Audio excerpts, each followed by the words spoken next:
அம்மா பிரேமம்மா உத்தரவு கொடுக்கலாம் அனுப்பிச்சுவாங்க.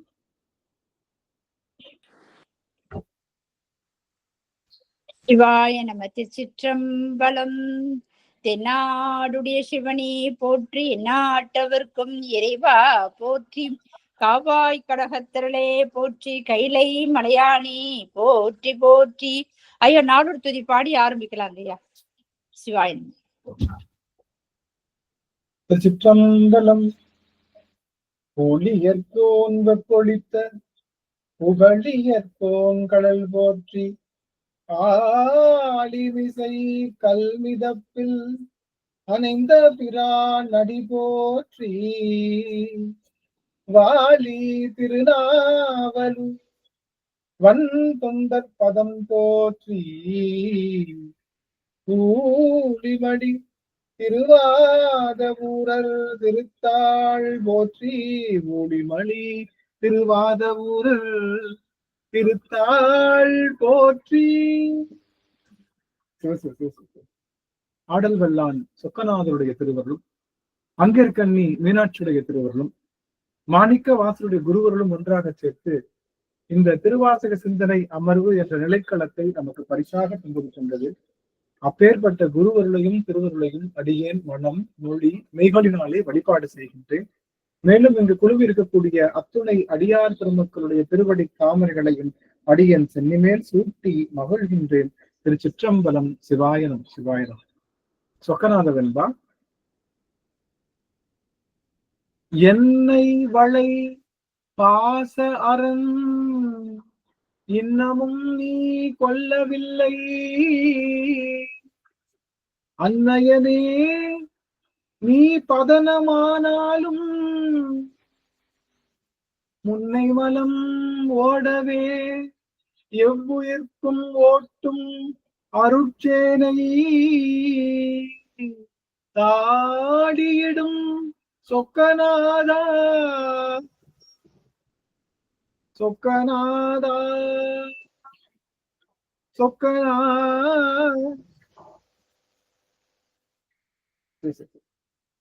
சொக்கநாதருடைய பெரும் கருணையினாலே நாம் இந்த திருச்சாளல் என்ற அந்த பதிகத்தை தொடர்ந்து சிந்தித்து வருகின்றோம்.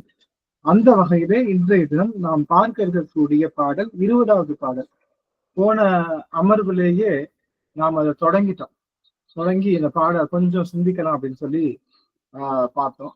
இந்த பாடல் நமக்கு பல செய்திகளை தரப்போகுது, மொத்தமா நமக்கு நம்முடைய தளங்களை மாற்ற போகுது அப்படின்னு இந்த பாடல் இந்த திருச்சாளல்ல இந்த பாடல் படிக்கும் போது உங்களுக்கு ஒரு பெரிய அனுபவம் விளையணும் தெரியல. அது விளையுதா அப்படிங்கிறது அடியன் அது அடியார்களுக்கிட்டையும் பெருமான்கிட்டையும் கொடுக்குறேன். விளையணும் அப்படின்னு அடியன் நினைக்கிறேன். அது எந்த அளவுக்கு விளைவிக்கிறான் அப்படிங்கிறத நம்ம பார்க்கலாம். ரொம்ப மகிழ்ச்சியான தருணம். திருச்சாளல் என்பது ஓரளவுக்கு நெருங்கிட்டோம்.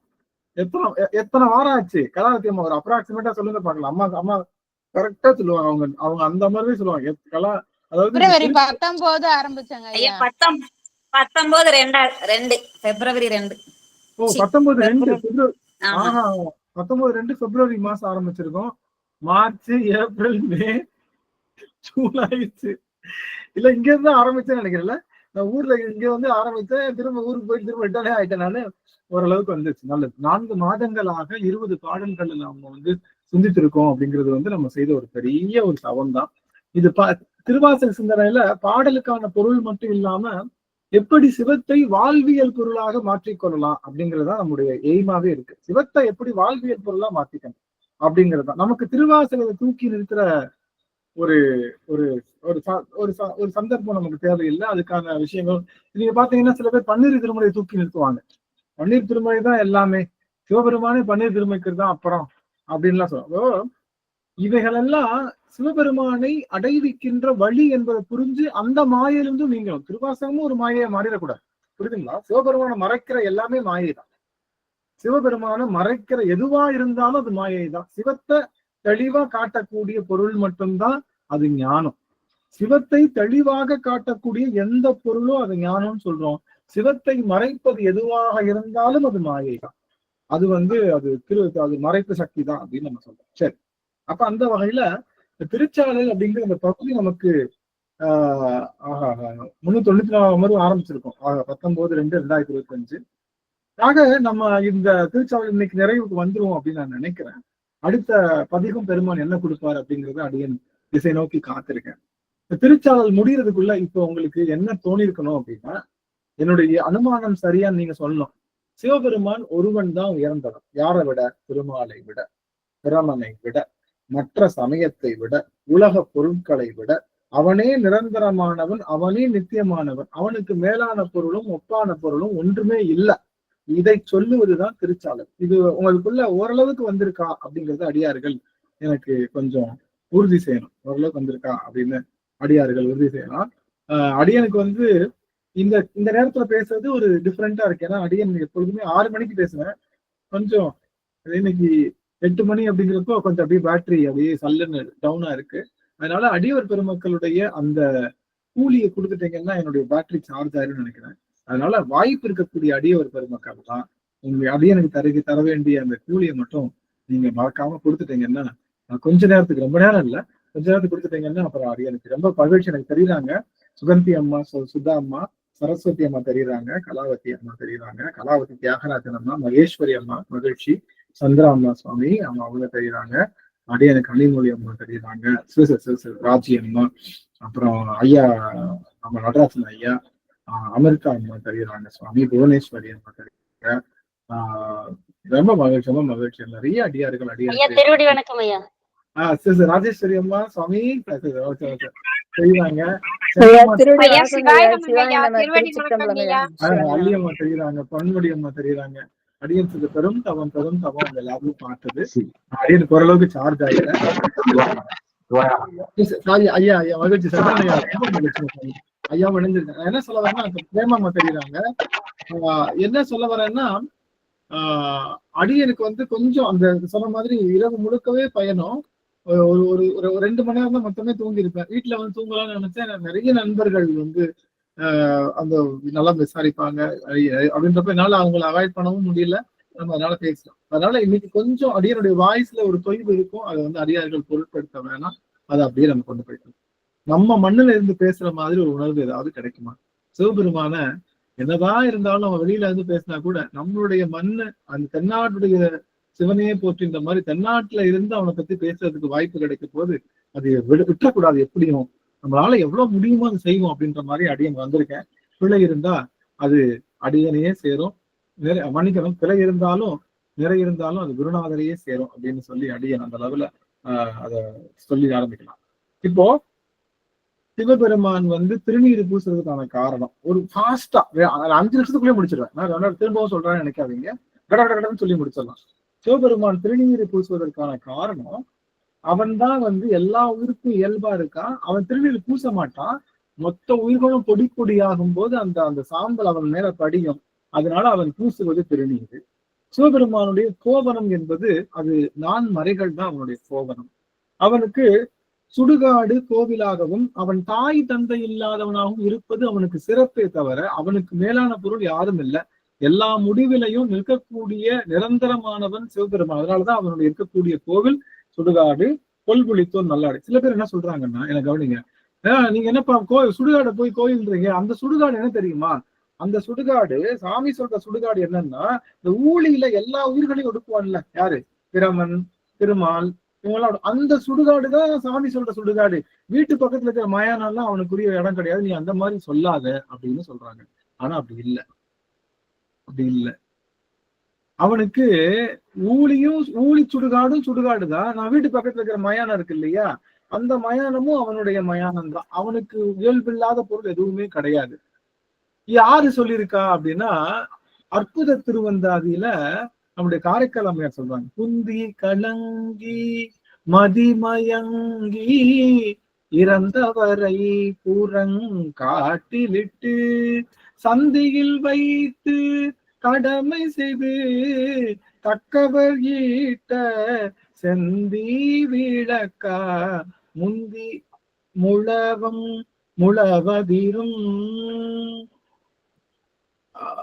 செந்தியில் வைத்த நெருப்பே பெருமான நெருப்பு, அதாவது அந்த ஒரு சுடலை வச்ச நெருப்பையே அவன் செந்தி சுடராக அவன் தீபச்சுடராக வைத்து ஆடுகின்றான் அப்படின்னு சொல்றாங்க.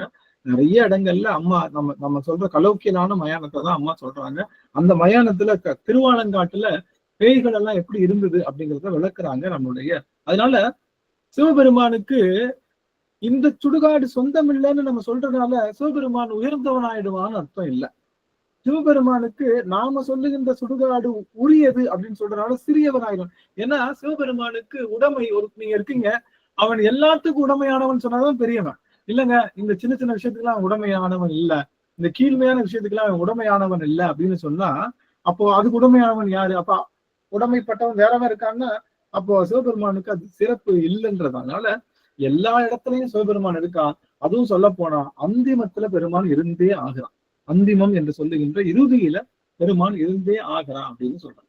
அடுத்து பெருமான் அயனை அனங்கனை அந்தகனை எல்லாரையும் வடி செய்தான். எதற்காக? அவர்கள் ஜெயம் பெறுவதற்காக, அவர்கள் வாழ்வில் ஜெயம் பெறுவதற்காக அவர்களுக்கு வடு செய்தான். அதனால நம்ம வாழ்க்கையில ஏதாவது வடு வந்துருச்சு அப்படின்னா அது சிவபெருமான் நம்மை ஜெயம் கொள்வதற்காக செய்கின்றான் அப்படின்னு நினைச்சுவோம். உங்களுக்கு ஏதாவது வடுன்னு என்னது? ஒரு தீராத வலியோ மன வருத்தமோ இல்ல ஒரு விதமான விஷயங்கள் கஷ்டம் வருதுன்னா அது நம்மை பெருமான் சுயம் கொள்வதற்காக செய்கின்றான் அப்படின்னு நீங்க எடுத்துக்கோங்க. அதை வழியாக எடுத்துக்கொள்ள தேவையில்லை அப்படின்னா. தக்கனையும் எச்சனையும் தலையெடுத்த தேவர்கள் அதுல பாத்தீங்கன்னா அவ என்ன பண்ணா தக்ஷ யாகத்தை வீழ்த்தினான். எதுக்காகன்னா சிவபெருமானுக்கு மிக்க பொருள் இருக்கு அப்படின்னு தக்ஷ யாகம் வலியுறுத்தியது. சிவபெருமானுக்கு மிக்க பொருள் இல்லை என்று வீரபத்திரனால அது நிறைவு செய்யப்பட்டது. அப்புறம் திருவண்ணாமலையில அவன் அண்டமுறை இருந்தான். என்ன காரணம் அப்படின்னா இவர்கள் இருவருமே யாரு? நம்மளுடைய திருமாலும் பிரமனும் தான் பெரியவன் சொல்றப்போ அவர்களுக்கு முன்னதாக அவன் அலனுடைய சொடியாக இருக்கும் போது என்ன ஆச்சு அங்க அப்படின்னா அங்க அவன் தான் பெரியவன் நிரூபிக்கப்பட்டது. அவன் தலையில வச்சிருக்கிற கங்கை என்பவள் அவனுக்கு மனைவி அல்ல. சிவபெருமானுக்கு கங்கை என்பவள் மனைவி அல்ல. அவள் சிவபெருமானிடம் அடைக்கலம் புகுந்தவள். ஆணவத்தினாலே இந்த பூமியை இரண்டாக பிளக்க வரும்போது அவளுடைய அந்த மிகப்பெரிய வேகத்தை தன்னுடைய கற்றைவார் சடைக்குழலால் அவர் என்ன பண்ணாரு? அதை தடுத்து நிறுத்தி அவளை சாந்தப்படுத்தியதுதான் அவர் செய்ததை தவிர அவருக்கு 2 மனைவி இருக்காங்க அப்படின்னு சொல்வது அபத்தம். கோலாலமாகி அவன் கடல்ல வருகின்ற நஞ்சை மட்டும் உண்டான். ஆனா கடல்ல வர எதை எடுக்கல? கற்பக மரம், அப்புறம் காமதேனு, அப்புறம் ஐராவதம், மகாலட்சுமி, இந்த மாதிரி பல பொருள்கள் வந்துதா அந்த வந்த பொருட்கள்லாம் எடுக்கல. ஏன்? அந்த பொருள்கள் மற்றவர்களுக்கு பயன்படும். யாருக்குமே பயன்படாத பொருளை பயன்படுத்துகின்றவன் பெருமான். அதுவும் விஷம் அவனை ஒன்னும் செய்யாது. சிவபெருமான் விஷம் சாப்பிட்டவன என்னாச்சு? அவனுடைய கழுத்து என்னாச்சு? கழுத்து என்னாச்சு?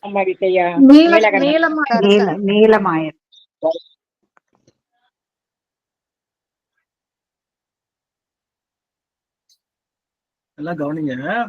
சிவபெருமான் சாப்பிட்டோடனே அவன் கழுத்து நீலகண்டமா மாறிடுச்சுன்னா அது ஒரு கழுத்துக்கு தான். எந்த கழுத்து? அதோமுகம்ன்ற கழுத்துக்கு தான். மிச்சம் 5 முகமும் நீலகண்டம் கிடையாது. தெரியுமா உங்களுக்கு? ஈசானம், தப்புவசம், வாமதேவம், மகோரம், சத்யோஜோதம் அப்படின்னு சொல்லுகின்ற 5 முகங்களுக்கும் கழுத்து என்ன கிடையாது? கண்டம் கருத்தது கிடையாது. அவன் அதோமுகம் தான் கண்டம் கருத்தது. ஏன்னா அதோமுகம் தான் எல்லாரும் பார்க்க முடியும். எளிமையா எல்லாரும் பார்க்கக்கூடிய முகம் அதோமுகம் தான். எளிமையா சிவபெருமான பார்க்கக்கூடிய, அதுதான் கீழ் நோக்கி இருக்கக்கூடிய முகம். நாமெல்லாம் கீழ் நோக்கி இருக்கிறாங்க. நம்ம நிமிர்ந்து பார்த்தா நமக்கு தெரிகிற ஒரே முகம் எது? சிவபெருமானுடைய அதோமுகம் தான். அதோமுகம் என்பது ஞானிகளுக்கு மட்டும் அருள் செய்கின்ற முகம். அடியார்களுக்கு அருள் செய்வதற்கு அந்த கழுத்தை தான் பெருமானுக்கு கண்டம் கருத்தது. கண்டம் கருத்ததுன்னா இப்ப நான் ஒண்ணு சாப்பிடுறேன், எனக்கு அலர்ஜி ஆயிடுச்சுன்னு என்ன அர்த்தம்? ஒரு பொருள் சாப்பிடுறேன், உடம்பு பூரா சின்ன சின்ன அலர்ஜி கொப்பளமா வந்துருச்சுன்னு அர்த்தம். அந்த பொருள் என்ன? ஒத்துக்கலன்னு அர்த்தம். அந்த பொருள் என்ன இன்ஃபுளுன்ஸ் பண்ணுதுன்னு அர்த்தம். அப்படிதானே? அந்த பொருள் என்னை இன்ஃபுளுன்ஸ் பண்ணுது. அப்படிதானே? இன்ஃபுளுன்ஸுக்கு என்ன தமிழ் சொல்றது? அந்த பொருள் என்னை தாக்குதுன்னு அர்த்தம். ஆமாவா இல்லையா? அந்த பொருள் என்னை தாக்குதுன்னு அர்த்தம். அப்ப அவன் சாப்பிட்ட அந்த விஷம் அவன் கழுத்தை கருப்பாக்கி இருக்குன்னா விஷம் அவனை தாக்கி இருக்கா? கேள்வி கரெக்ட் தானே? அவன் கழுத்து கருப்பாயிடுச்சு, நான் சாப்பிட்ட விஷம் கழுத்து கருப்பாயிருக்குன்னா அப்ப விஷம் அவனை தாக்கி இருக்குன்னு தான் அர்த்தம். கழுத்து வரைக்கும் தாக்கி இருக்கு, ஆனா முழுசா அவனை தாக்கல. அப்படிதானே அர்த்தம்? அப்படியா? அப்படின்னா இல்ல. அவன் எப்படிப்பட்டவன்னா, கவனிங்க. அவன் எப்படிப்பட்டவன்னா குனித்த புருவமும் கொவ்வை செவ்வாயில் குமிஞ்சிருக்கும் பனித்த சடையும் பவளம் போல். அவன் மேனி எப்படி இருக்குமா? பெருமானுடைய மேனி பவளம் போன்ற மேனி. அவன் செந்தாமரை காடு போல அவனுடைய மேனியா. அன்னை பராசக்தி எப்படி இருப்பாரா? பைங்குவளை கார்மலரால் செங்கமல பைம்போதால். பைங்குவளை கார்குவல் யாரு? அன்னை பராசக்தி. செங்கமல பைம்போதல் யாரு? அப்ப சிவபெருமான். செங்கமலம் சிகப்பாதான் இருப்பான். அப்ப அவன் எப்படி இருப்பானா கவனிங்க. அவன் செக்கச்சவேன்னு இருக்கானா, அவன் சாப்பிட்ட அந்த விஷம் இருக்கு இல்லையா, அந்த விஷம் கருப்பா இருக்கு இல்லையா, அது டிரான்ஸ்பரண்டா அவன் தொண்டையில தெரியுதான். எப்படி? சிவபெருமான் பவளம் போல இருக்கானா, அந்த பளிங்கு தொண்டையில அவன் சாப்பிட்ட அந்த அந்த இது இருக்குல்ல விஷம், கனகரேன்ற விஷம் தெரியுது. அது என்ன அர்த்தம்? கழுத்தை கருக்க வைக்கல, அவன் டிரான்ஸ்பேரண்டா இருக்கான்னு காட்டுது. புரியுதுங்களா? அவன் கழுத்தெல்லாம் கருக்க வைக்கல, அது ஒண்ணுமே அஃபெக்ட் பண்ணல அவனை. அவனுக்கு கழுத்து கருப்பா தெரியுது. ஏன்?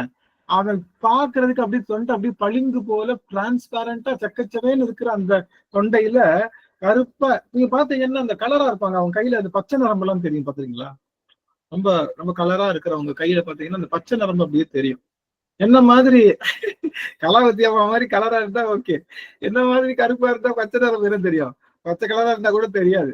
ஏன்னா அந்த டிரான்ஸ்பேரண்ட்ல போற அந்த ரத்தம் தெரியுது. அது கருப்பா இருக்கான்னு அர்த்தமா? இல்ல, அது கருப்பு இல்ல. அந்த இடத்துல அது போற ரத்தம் உங்களுக்கு அந்த மாதிரி தெரியுது. அது போல சிவபெருமானுக்கு கண்டம் கருக்கல, அவனுடைய டிரான்ஸ்பேரண்டான அந்த அந்த பவளம் போன்ற அந்த மேனியில போகின்ற அந்த விஷம் கண்ணுக்கு தனியா தெரியறதுனால, அப்ப சிவபெருமான என்ன பண்ணாது? விஷம் ஒன்னும் பண்ணல அப்படிங்கறதுதான் சொல்றேன்.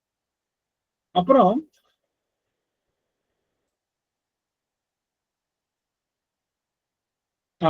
அப்புறம் தென்பால் ஏன் பெண்ணை வச்சு ஆடுறான் அப்படின்னா, சப்போஸ் அவன் பெண்ணை காட்டல அப்படின்னா எல்லாரும் என்ன பண்ணிடுவாங்க? எல்லாரும் என்ன பண்ணிடுவாங்கன்னா, அவங்க யோகத்துக்கு போயிடுவாங்க. யோகத்துக்கு போனா என்ன பிரச்சனை ஆயிடுச்சு? எல்லாருக்கும் உடம்பு கிடைக்காது. எல்லாரும் போகத்துல இருந்தாதான் அவங்களுக்கு என்ன கிடைக்கும்? உடம்பு கிடைக்கும். அவங்களும் அனுபவிச்சு பண்ண முடியும். போகம் யோகத்தை தரும், ஆனா யோகம் போகத்துக்குள்ள போக முடியாது. அப்படிங்கறதுனால அதை சொல்லி காமிச்சான்னு சொல்றாங்க.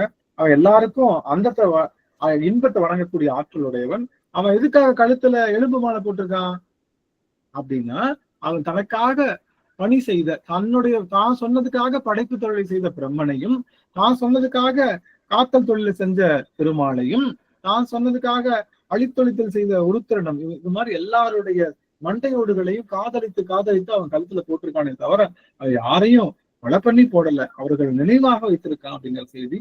அவன் எதற்காக புலித்தோல் கட்டியிருக்கான்னா, அவன் புலித்தோல் கட்டியிருந்தாலும் வாழ்நாட கோடவர்கள்லாம் அவனுக்கு வழி அடிமைகள் அப்படின்றதும், எதற்காக எல்லாத்துக்கும் முன்னாடி சிவபெருமான் வேள்வி செய்து தன்னை மனம் புரிந்தான்னா, கலைகள் எல்லாம் பெருகி அதன் மூலமாக போகம் இந்த ஆன்மாக்களுக்கு சிறக்க வேண்டும் என்பதற்காக செய்தான். காளியோடு எதற்கு நடனம் ஆடினான்னா, உமையோடு காளிக்கு எங்க வருது? உமையோடு காளிக்கு எங்க வருது? போற்றி திருவகள் வருதா?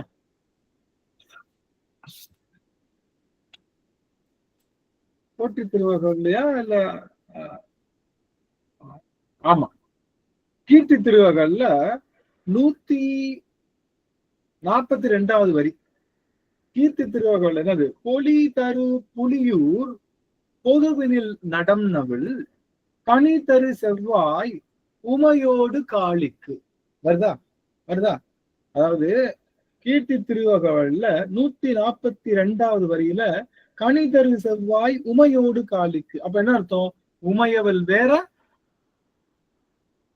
காளி வேற. நல்லா தெரிஞ்சுக்கணும், ரெண்டும் ஒரு சக்தி அல்ல. உமையவள் வேற, காளி வேற.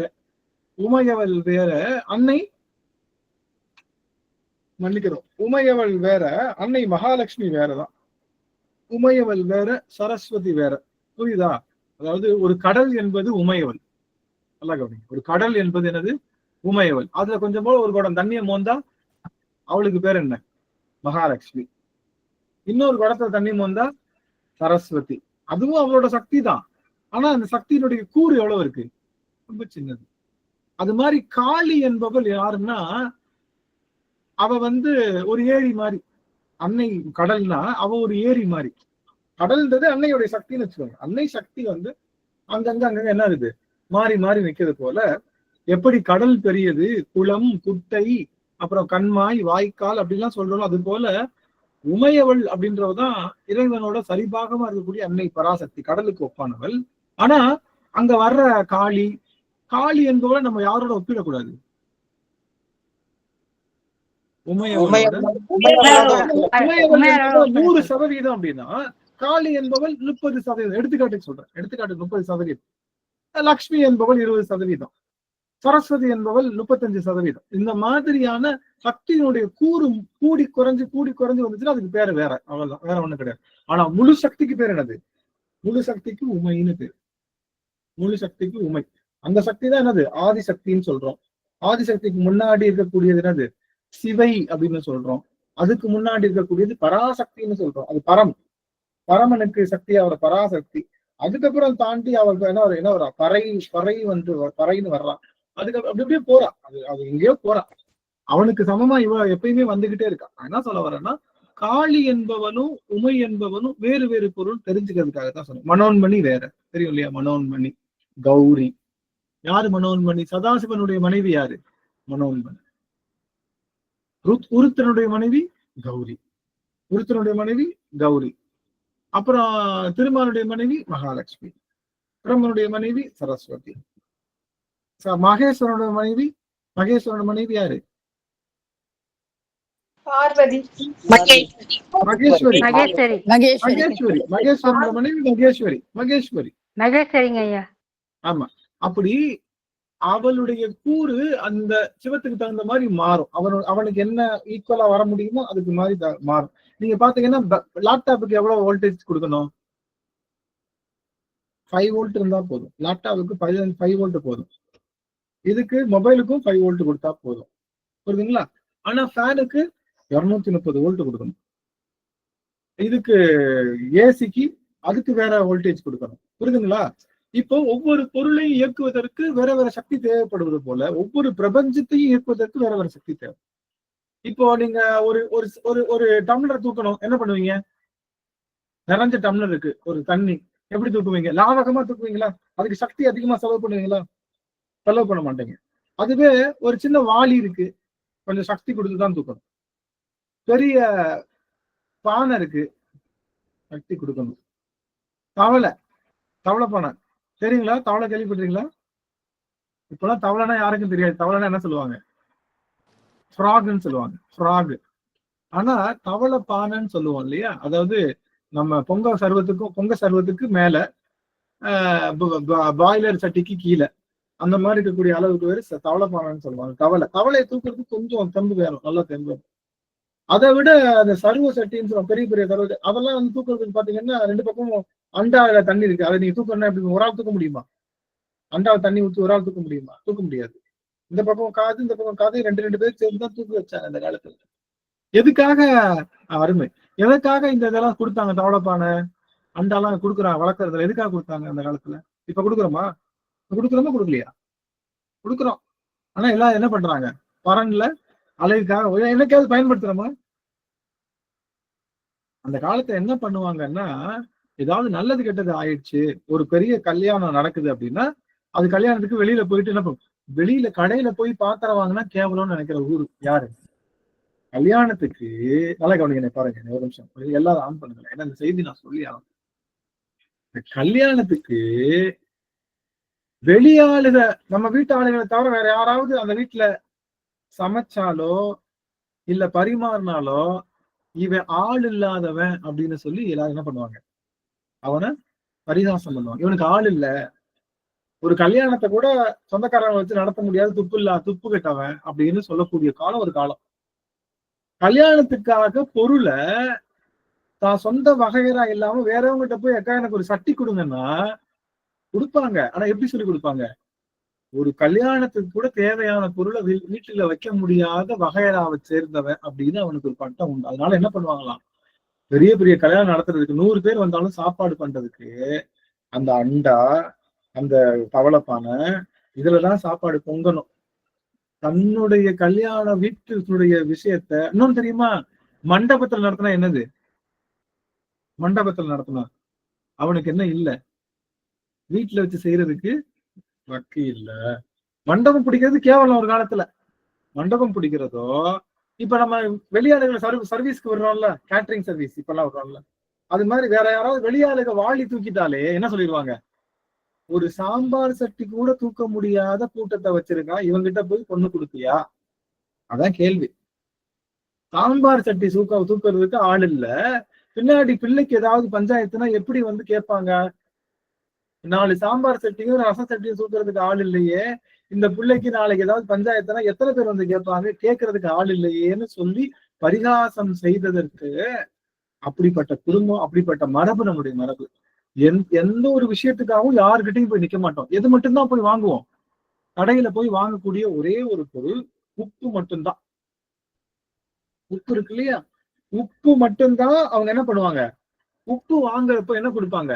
உப்பு இருக்கு இல்லையா, உப்பு வாங்குறப்போ உப்புக்கு பதிலா அரிசி கொடுப்பாங்க. அரிசியோ இல்ல தானியமோ கொடுத்து வாங்குறதுக்கு அதுக்கு பேர் அலம்னு சொல்லுவாங்க. அலம் அலம் அலம் தெரியும்ல, அது பேர் அலம்னு சொல்லுவாங்க. உப்புக்கு பேர் அலம்னு பேரு. நாம என்ன பண்றோம், சம்புன்னு என்ன சொல்றோம்? இந்த தானியம் இருக்குல்ல, எல்லாத்துக்கும் பேர் சம்புன்னு பேரு. இந்த சம்பையும் அலத்தையும் கொடுத்தா அது பேர் என்னது? அது பேர் என்னது? சம்பு கூட்டலாம் சம்பளம். சம்பளம். அதான் சம்பளம். சம்பளம்னா என்ன அர்த்தம்னா, ஒரு படி உப்பும் 4 படி நெல்லோ இல்ல வேற தானியமோ கொடுத்தா அது பேரு தான் சம்பளம். உப்பு மட்டும்தான் வெளியில வாங்குவோம். நல்லா கவனிங்க. தற்சார்போட இருந்தோம். நம்ம கிட்ட என்ன இருக்கும்? காய் இருக்கும், கனி இருக்கும், நெல் இருக்கும், விறகு இருக்கும், நெருப்பு இருக்கும், பருப்பு மிளகா வத்தல் இருக்கும், பருப்பு இருக்கும், ஆட்டி வீட்டுல தென்னை மரம் இருக்கும், ஆட்டி தேங்காய் எண்ணெய் இருக்கும், எள்ளு விதைச்சு எடுத்து எள்ளெண்ணெய் ஆட்டி வச்சிருப்போம், பசு நெய் இருக்கும். கவனிங்க, புரியுதா? எதற்காகவும் எங்க போக மாட்டாங்க, கடையில போய் கை ஏந்தவே மாட்டாங்க. உப்பு ஒண்ணுதான் செய்ய முடியாது நம்மளால. உப்பு ஒண்ணுதான். அது உப்பு மட்டும் நம்ம போய் அளத்துல வாங்கிட்டு வருவாங்க. அதனாலதான் உப்பு விற்கிற கலப்பம் அந்த காலத்துல உப்பு விற்பாங்க பாத்தீங்களா, எல்லாரும் வந்து உப்புக்கு எதை கொடுக்க மாட்டாங்க. அடிக்கடி பிள்ளைய சொல்லுவாங்கல்ல, உனக்கு உப்புக்கு வாங்கிட்டு வந்தேன் சொல்லுவாங்க, கேள்வி பண்ணுவாங்க பாத்தீங்களா. உப்புக்கு காசு கொடுக்க மாட்டாங்க. இன்னைக்கு உப்புக்கு பதிலா ஏதாவது பொருள் தான் கொடுப்பாங்க. உப்பு ஒரு படி தாங்க வாங்கணும்னு சொல்லுவாங்க, உப்பு குடும்பம் வாங்கணும்னு சொல்லுவாங்க. உப்புக்கு வாங்கணும்னு தான் சொல்லுவாங்க. நீங்க தவிட்டுக்கு வாங்குறது பின்னாடி வந்திருக்கு. உன்னை உப்புக்கு வாங்கணும்னு சொல்லுவோம். உப்பு தான் என்ன பண்ணுவாங்க, உப்புக்கு பதிலா ஒரு பொருளை கொடுக்குற ஒரு மரபு. ஏன்னா உப்பு தான் நம்ம கிட்ட இல்ல. ஏன் சொல்ல வரேன்னா, இந்த போட்டிருக்கிற பித்தளை பானை, வெங்கல சட்டி, நம்ம வீட்டுல கொடுக்குற எல்லா பாத்திரம் இன்னைக்கு என்ன பண்ணுது இந்த அம்மா, பொங்க வைக்கிறதுக்கு அது ஒரு சட்டி எடுத்து பண்ணுனா, ஐயோ அந்த சட்டி எடுத்து கழுவுறதுக்கு ரொம்ப கஷ்டமா இருக்கு, நம்ம என்ன பண்ணலாம், குக்கர்லயே பொங்கலை வச்சு 4 விசில விட்டு அள்ளி சாமி தலைவையில போட்டு முடிச்சிருவோம். அப்போ இந்த எல்லா பொருளையும் பயன்படுத்தினாங்க எல்லாருமே. எது? தவளைப்பானை, பெரிய நம்ம அண்டாலதான் என்ன வைப்பாங்க, அண்டாலதான் சாதமே பொங்குவாங்க. அந்த தவளைப்பானையில ரசம் வைப்பாங்க, இன்னொரு தவளைப்பானையில சாம்பார் இருக்கும். இதெல்லாம் வச்சு அந்த வீட்டாளுங்க மட்டும்தான் செய்வாங்க. அவங்க அங்காளி பங்காளி தான் என்ன பண்ணுவாங்க, சமைப்பாங்க, சாப்பாடு போடுவாங்க. எல்லாரும் பார்த்தா என்ன பண்ணுவாங்க, பயந்துருவாங்க. அப்பா எவ்வளவு பெரிய அங்காளி கூட்டம், எவ்வளவு பெரிய பங்காளி கூட்டம். இந்த கூட்டத்துல ஏதாவது நம்ம பிள்ளைக்கு தப்பு நடந்தாலும், நம்ம பையனுக்கு தப்பு நடந்தா என்ன பண்ணிடுவாங்க, தோலை உரிச்சிருவாங்கன்னு பயத்துல அத்தனை பேர் எப்படி இருந்தாங்க, வாழ்வு ரொம்ப அறத்தோட இருந்தது. கேள்வி கேட்கறதுக்கு ஆள் இருக்குன்னு. இன்னைக்கு என்ன பண்றோம், எவ்வளவு ஆள் இருந்தாலும் சரி எல்லாமே யாருதான் வரணும், வீட்டுல இருந்து ஒரு பாத்திரம் தொடக்கூடாது. எப்படி? வீட்டுல இருந்து ஒரு பாத்திரம் தொடக்கூடாது, எல்லாம் அங்க வரணும், அப்படியே போயிடணும். ஸ்பூன் போட்டு ஸ்பூன் கூட நம்ம எடுத்துட்டு போக கூடாது, எல்லாமே சர்வீஸ் பண்ணணும் அப்படிங்கிறது இப்ப இன்னைக்கு நம்ம காலகட்டத்துல ஃபேஷனா இருக்கு. ஆனா நம்மளுடைய வழக்கம் என்னன்னா, எதற்காகவும் யாரிடமும் கையேந்த கூடாது, நம்ம ஒற்றுமையா இருக்கணும்ன்றதுக்காக செய்யப்பட்ட செயற்கை. இதெல்லாம் எதுக்கு சொல்றேன்னா வச்சாதான் கௌரவமா நினைக்கிறாங்க ஐயா. ஆமா, இப்ப எல்லாம் சர்வீஸ், வெளியில கேட்டரிங் சர்வீஸ் வச்சாதான் கௌரவம் இல்ல, வீட்டுல செஞ்சா என்னங்க ஒரு சம்பளத்துக்கு ஆள் வைக்காம பெரிய மண்டபமா இருக்கணுங்க ஐயா. ஆமா, மண்டபம் பெருசா இருக்கணும், சர்வீஸ் பெருசா இருக்கணும், வந்தவங்க எல்லாரும் வந்து வேறவங்களா தான் இருக்கணும். அது மாதிரி பண்ணாதான் நீங்க பெருசு. அப்படியே மாறி போச்சு காலம். சரி, அதெல்லாம் அப்ப மாதிரி அண்டா குண்டாலாம் இப்ப இருந்தா தேய்க்கவே முடியாதுங்க. அதெல்லாம் முடியவே முடியாதுங்க. அப்பெல்லாம் பண்டிகைனா எடுத்து போட்டு எல்லாம் புளியெல்லாம் போட்டு கோலப்பொடி போட்டு எல்லாம் தேய்ச்சி கழுவி வச்சா பாக்குறதுக்கு அவ்வளவு அழகா இருக்கு, பழன்னு. இப்பெல்லாம் ஒரு பித்தளை பாத்திரம் கூட தேய்க்கிறது இல்லைங்க. பொங்கலுக்கு தான் மேல இருந்து எல்லாம் எடுத்து கழுவி மேல மட்டும்தான் பித்தளையில இருக்குங்கய்யா. பூஜை சாமான் மட்டும் பொங்கலுக்கு மட்டும்தான் சொன்ன மாதிரி இறக்கி அதை கழுவி தேய்ச்சி பொங்கல் வைக்கிறது மட்டும்தான் யூஸ் பண்ணுவோம். பயன்படுத்தணும். அதை பயன்படுத்தி எல்லாத்துக்கும் சாப்பாடு போட்டாதான் ஐயா தெய்வ கடாட்சம். பித்தளை பாத்திரம் தூக்கறக்கே 2 இட்லி எக்ஸ்ட்ரா சாப்பிடுங்க. ஆமா. இப்ப எதுக்காக சொன்னோம் அப்படின்னா, எதுக்காக சொன்னோம்னா, ஒவ்வொரு பித்தளை பாத்திரத்துக்கும் ஒரு சக்தி கொடுப்பது போல அன்னை பராசக்தி ஒவ்வொரு பிரபஞ்சத்துக்கும் ஒவ்வொரு விதமான அந்த நிலைக்கும் அவ தன்னுடைய ஆற்றலை பிரிச்சு கொடுக்குறா. பிரிச்சு கொடுக்குற ஆற்றலுக்கு நம்ம பேர் வச்சிருக்கோமே தவிர எல்லாமே ஒண்ணு கிடையாது. எல்லாம் ஒன்றல்ல, எல்லாம் வேறும் அல்ல. புரியுதா? வேறும் அல்ல, அவளுடைய சக்தி தான் எல்லாத்துலயும் இருக்கு. அதனால எல்லாரும் ஒன்று அல்ல, எல்லாம் வேறல்ல. ஆமா, இன்னைக்கு எல்லாமே பாஸ்வேர்ட் ஆகி போச்சு. அப்போ எல்லாம் ஒன்றும் அல்ல, எல்லாம் வேறும் அல்ல அப்படிங்கிற சக்தியை சொல்றோம். அதுக்காக தான் அன்னை காளி வேற, அன்னை உமையவள் வேறன்னு சொல்றதுக்காக தான் இவ்வளவு பெரிய கதை நம்ம சொன்னோம். அடுத்தபடியா பெருமான் எதற்காக இதுல வர்றான்? பெருமான் எதற்காக இதுல வரான்னா, நம்ம ரிஷபத்துல வரான்னா, திருமால் அந்த முப்புறம் இருக்கும் போது தன்னுடைய முதுக கொடுத்து தாங்கினான். அதுக்காகத்தான் அவன் ரிஷபத்தை எடுத்து வரான். பெருமான் நான்மறை உரைத்தால் கூட அவன் என்ன பண்றான்? அவன் முப்புறங்களை எரிக்கக்கூடிய ஆற்றல் உடையவன் சொல்லி பெருமான் பழி திரிகின்றான். அப்படின்னா அவன் தான் எல்லா நான்மறைக்கும் ஈசனாக விளங்கக்கூடியவன் சொல்லி சலமுடைய சலந்தரனுக்காக கொடுத்த அந்த நல்லாளிய நாரணர் கொடுத்ததற்கான காரணம் அவனுடைய கண்ணை இடந்து அப்பியதற்கான காரணமாகும். அம்பரமாக இருக்கக்கூடிய புள்ளித்தோல் இதெல்லாம் இருந்தாலும் கூட சிவபெருமான் தன் பெருமை தானறியா தன்மையன். இதுதான் நாம இவ்வளவு நாள் பார்த்திருக்கிற அந்த நிலையோட ஒரு பொது சுருக்கம். இப்ப இன்னைக்கு பார்க்கக்கூடிய பாடல், அருந்தவருக்கு ஆளின் கீழ் அறமுதலாய் நான்கினையும் இருந்தவர்க்கு அருளும் அது எனக்கு இயம்பேடி. அருந்தவருக்கு அறமுதல் 4 அன்று அருளிய செய்தனேர் திருந்த அவருக்கு உலகு இயற்கை தெரிய கான் சாரல். இதற்கு நேரடியான பொருள் ஒன்று இருக்கு. ஆனா முக்கியமான பொருள் நம்ம எனக்கு சொல்ல போறோம். ஒரு நிமிஷம் சாமி.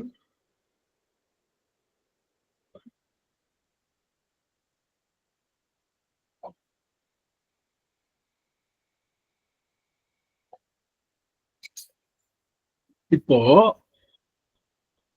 இது நம்மளுடைய கையில ஆலமரத்துக்கு கீழே அப்பன் அமர்ந்திருக்கான். யாரு? சிவபெருமான் அமர்ந்திருக்கான். அப்படி அமர்ந்திருக்கிறப்போ 4 வேதங்களையும் எல்லா கலைகளையும் கற்று உணர்ந்த நம்மளுடைய சனகாதி முனிவர்களுக்கு குழப்பம் ஏற்பட்டது. நீங்க நிறைய படிக்க என்ன ஆகும்? அதனாலதான் நிறைய படிக்கிறதே இல்லை. இப்பெல்லாம் நிறைய படிக்கிறதே இல்லை. நிறைய படிச்சா அவர் ஒண்ணு சொல்லுவாரு. நீங்க பாத்தீங்கன்னா அந்த வைத்தியத்துக்கு என்ன சொல்லுவாங்க? வயிற்று வலியா ஒரு வெத்தலையும் கொஞ்சம் போல சுண்ணாம்பும் கொஞ்சம் போல நீங்க அந்த மஞ்சள் இதெல்லாம் வச்சு அரைச்சு ஒரு 10 மாதிரி போட்டீங்கன்னா போயிடுன்னு ஒருத்தர் சொல்லுவாரு. இன்னொருத்தவங்க என்ன சொல்லுவாங்க? இல்லைங்க, விளக்கெண்ணெய் எடுத்து நல்லா தொப்புள்ள வச்சு அதே மாதிரி பாதத்துல வச்சு குளிச்சு வந்துட்டீங்கன்னா சரியா போடும்னு சொல்லுவாங்க. அப்புறம் இன்னொருத்தவங்க என்ன சொல்லுவாங்க? இப்படி நம்ம கேட்க என்ன ஆகும்னா நிறைய பேர் அப்ப அவங்க சொல்றதை கேட்கறதா இவங்க சொல்றதை கேட்கறதா யார் சொல்றதை கேட்கறதுன்னு தெரியாம குழம்பி நிற்பது போல இந்த நிறைய படிக்க என்ன ஆகுது? குழப்பம் மிஞ்சுதுன்ற. அதனால சிவபெருமான காச ஞானத்தினால உணர முடியுமான முடியாது. நீங்க படிச்ச உலகெல்லாம் உணர்ந்து ஓதற்கு அறியவன். அவன் யாருன்னா, நீங்க எல்லாத்தையும் படிச்சாலும் அவனை படிக்க முடியாது. ஏன் படிக்க முடியாது? ஏன் அவனை படிக்க முடியாது? நிலவுலாவிய நீர்மலி வேலியல்ங்க. நிலவுலாவிய நீர்மலி வேலியல்னா என்ன அர்த்தம்? எல்லாம் உலகம் பூரா இருக்கிற எல்லா இதுலயும் அவர் தான் தலைவர், எல்லாத்துக்கும் அவர் தான் காரணம். வேணின்னா இது நீருங்கயா. முடியல நீர் வச்சிருக்காரு, கங்கை வச்சிருக்காருங்கிறதுங்க. நிலவும் இருக்கு, நிலவுலாவியன்னா நிலவுன்னு என்னது? நிலவு என்ன பண்ணுமா? அவங்க தலையில பிக்சடா இருக்காதான், இப்படி உழவு மாதிரி இப்படி போய்கிட்டே இருக்குமா. சிவபெருமான் நம்ம தலையில ஏதோ ஹேர்பின் மாதிரி வச்சு குத்தி இருக்காருன்னு நினைக்கிறோம்ல, நிலாவை குத்தி இருக்காருன்னு நினைக்கிறோம்ல. இல்ல, அது என்ன ஆகுது? அந்த நிலவு மேலையும் கீழையும் போகுமா. நீங்க வீட்டுக்கு ஒருத்தவங்கள நீங்க இது பண்றீங்க, போஸ்ட் பண்றீங்க. அவங்க வெளியிலேயே வராம வீட்டுக்குள்ளேயே பயமா இருக்காங்க. என்ன அர்த்தம்? நாம சரியா அவங்கள ட்ரீட் பண்ணலன்னு அர்த்தம். அவங்க நம்ம வீட்டுக்குள்ள அப்படி இப்படி நடந்து வந்தாங்க, அப்படி போறாங்க இப்படி போறாங்கன்னா என்ன அர்த்தம்? அவங்க நம்ம எப்படி நடத்துறோம்னு அர்த்தம். சகஜமா நடத்துறோம், அவங்கள வந்து நம்ம என்ன பண்றோம், நல்லபடியா பாத்துக்கிறோம்னு அர்த்தம். அது மாதிரி கால்ல விழுந்தவன தலையில வச்சாரு யாரு? சிவபெருமான். வச்சவன சகஜமா நடத்தினாராம். அதனால என்ன பண்றானா, மொட்டை மாடியில இப்படி அப்படி இப்படி அப்படின்னு நடந்து போறானா. நம்ம வீட்டு மொட்டை மாடியில இப்படி அப்படின்னு யார் நடந்து போவா? யார் நடந்து போவோம்? நம்ம வீட்டு மொட்டை மாடியில இப்படி அப்படின்னு யார் நடந்து போவோம்? இந்த பக்கமும் அந்த பக்கமும் அப்படி பால்கனில நடந்து போவாங்க ஐயா. நம்ம தான் நடந்து போவோம். வந்த விருந்தாளியும் அப்படி நடந்து போனான்னு என்ன அர்த்தம்? என்ன அர்த்தம்? அவங்களுக்கு எல்லா அவங்க நமக்கு சமமா நடத்துறோம்னு அர்த்தம். அவங்க நமக்கு. அதனால நிலவுலாவிய அப்படின்ற வார்த்தைக்கு என்ன அர்த்தம்னா, தனக்கு அடிமையாக வந்த நிலவை பெருமான் தனக்கு சமமாக நடத்துறதுனால அது உழவுதான். அது எவ்வளவு பெரிய வார்த்தை பாருங்க. நிலவு உலாவிய. நிலவு தலையில உலாவுதான். அவன் அப்படி போதான் இப்படி போதான், பயந்து உட்காரல. அவன் தலையில போய் வா அடைக்கலாம ஒருத்தவங்க வீட்டுக்கு வராங்கன்னு வச்சுக்கோங்க, யாருக்கோ பயந்துட்டு வீட்டுக்கு வராங்கன்னு வச்சுக்கோங்க. வந்தவங்கல சரி வீட்டுல தங்கிக்கோங்க, ஒரு மூலையில தங்கிக்கோங்க அப்படின்னா அவங்க எப்படி இருப்பாங்க? வராங்க, பயந்துட்டு வராங்க, அவங்க 4 பேர் துரத்திட்டு வராங்க. சரிம்மா இனிமே வீட்லயே இருந்துக்கோ அப்படின்னு சொல்லி என் மூலையில வீட்டு மூலையில தங்கிக்கோங்க அப்படின்னா அந்த வந்த பொண்ணு எப்படி கிடக்கும்? நடக்குமா? வீட்டுக்கு அந்த பக்கம் இந்த பக்கம் போகுமா? பயந்துகிட்டு அந்த ரூம்குள்ளேயே தான் இருக்கும், வெளியிலேயே வராது. ஐயோ நமக்கு இவங்க அடைக்கலம் கொடுத்ததே பெரிய விஷயம், நாம என்ன பண்ணக்கூடாது, அவங்க கிட்ட போய் அவங்களுக்கு தொல்லை பண்ணக்கூடாதுன்னு சொல்லிட்டு அவங்க என்ன பண்ணுவாங்க, ஃபுல்லா அந்த ரூம்குள்ளேயே முடங்கி கிடக்கும்ல. அந்த மாதிரி இல்லாம அது அந்த பக்கம் இந்த பக்கம் நடக்கிறதுக்கான காரணம் சிவபெருமான். நீங்க அடிமைன்னு சொன்னா உங்களை எப்படி என்ன பண்ணுவானா? அடிமை எப்படி நடத்தணும்? அடிமைக்கு சுதந்திரம் இல்ல, அடிமைக்கு வாழ்வு இல்ல, எதுவுமே இல்ல. ஆனா அடிமை எப்படி நடத்துவான்? தனக்கு சமமா நடத்துவானா. அதுதான் நிலவுலாவிய. நிலவுலாவிய, நிலவு உலவுகின்ற அளவுக்கு அவன் சுதந்திரம் கொடுக்கானா. அதான் நிலவுலாவிய நீர்மொழி வேணிய. சரி, அப்ப சிவபெருமான நம்ம படிக்கிற அறிவுனால பெருமான உணர முடியுமான்னா முடியாது. ஏன் ஏன் ஏன் உணர முடியாது? ஐயா அவர் வந்து அதனால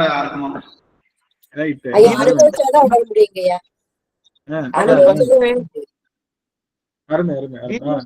அப்படின்னு அவர் வந்து அவருடைய சொரூபம் வந்து அடிமுடி அறிய ஒண்ணாதவர்.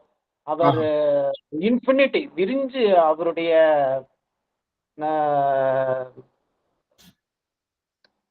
எப்படி சொல்றது அப்படின்னா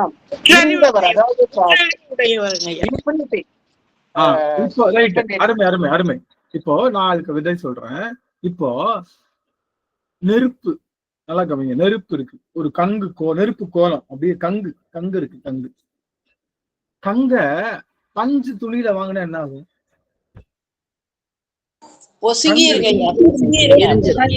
வாங்க முடியுமா? கங்கு இருக்குல்ல, நெருப்பு கோலத்தை பஞ்சு துணியில வாங்க முடியுமா?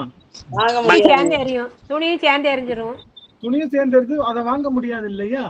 ஏன்னா அந்த பொருளை சுமக்கிறதுக்கு இந்த பொருளுக்கு என்ன இல்ல? வலிமை இல்ல, வலிமை இல்ல.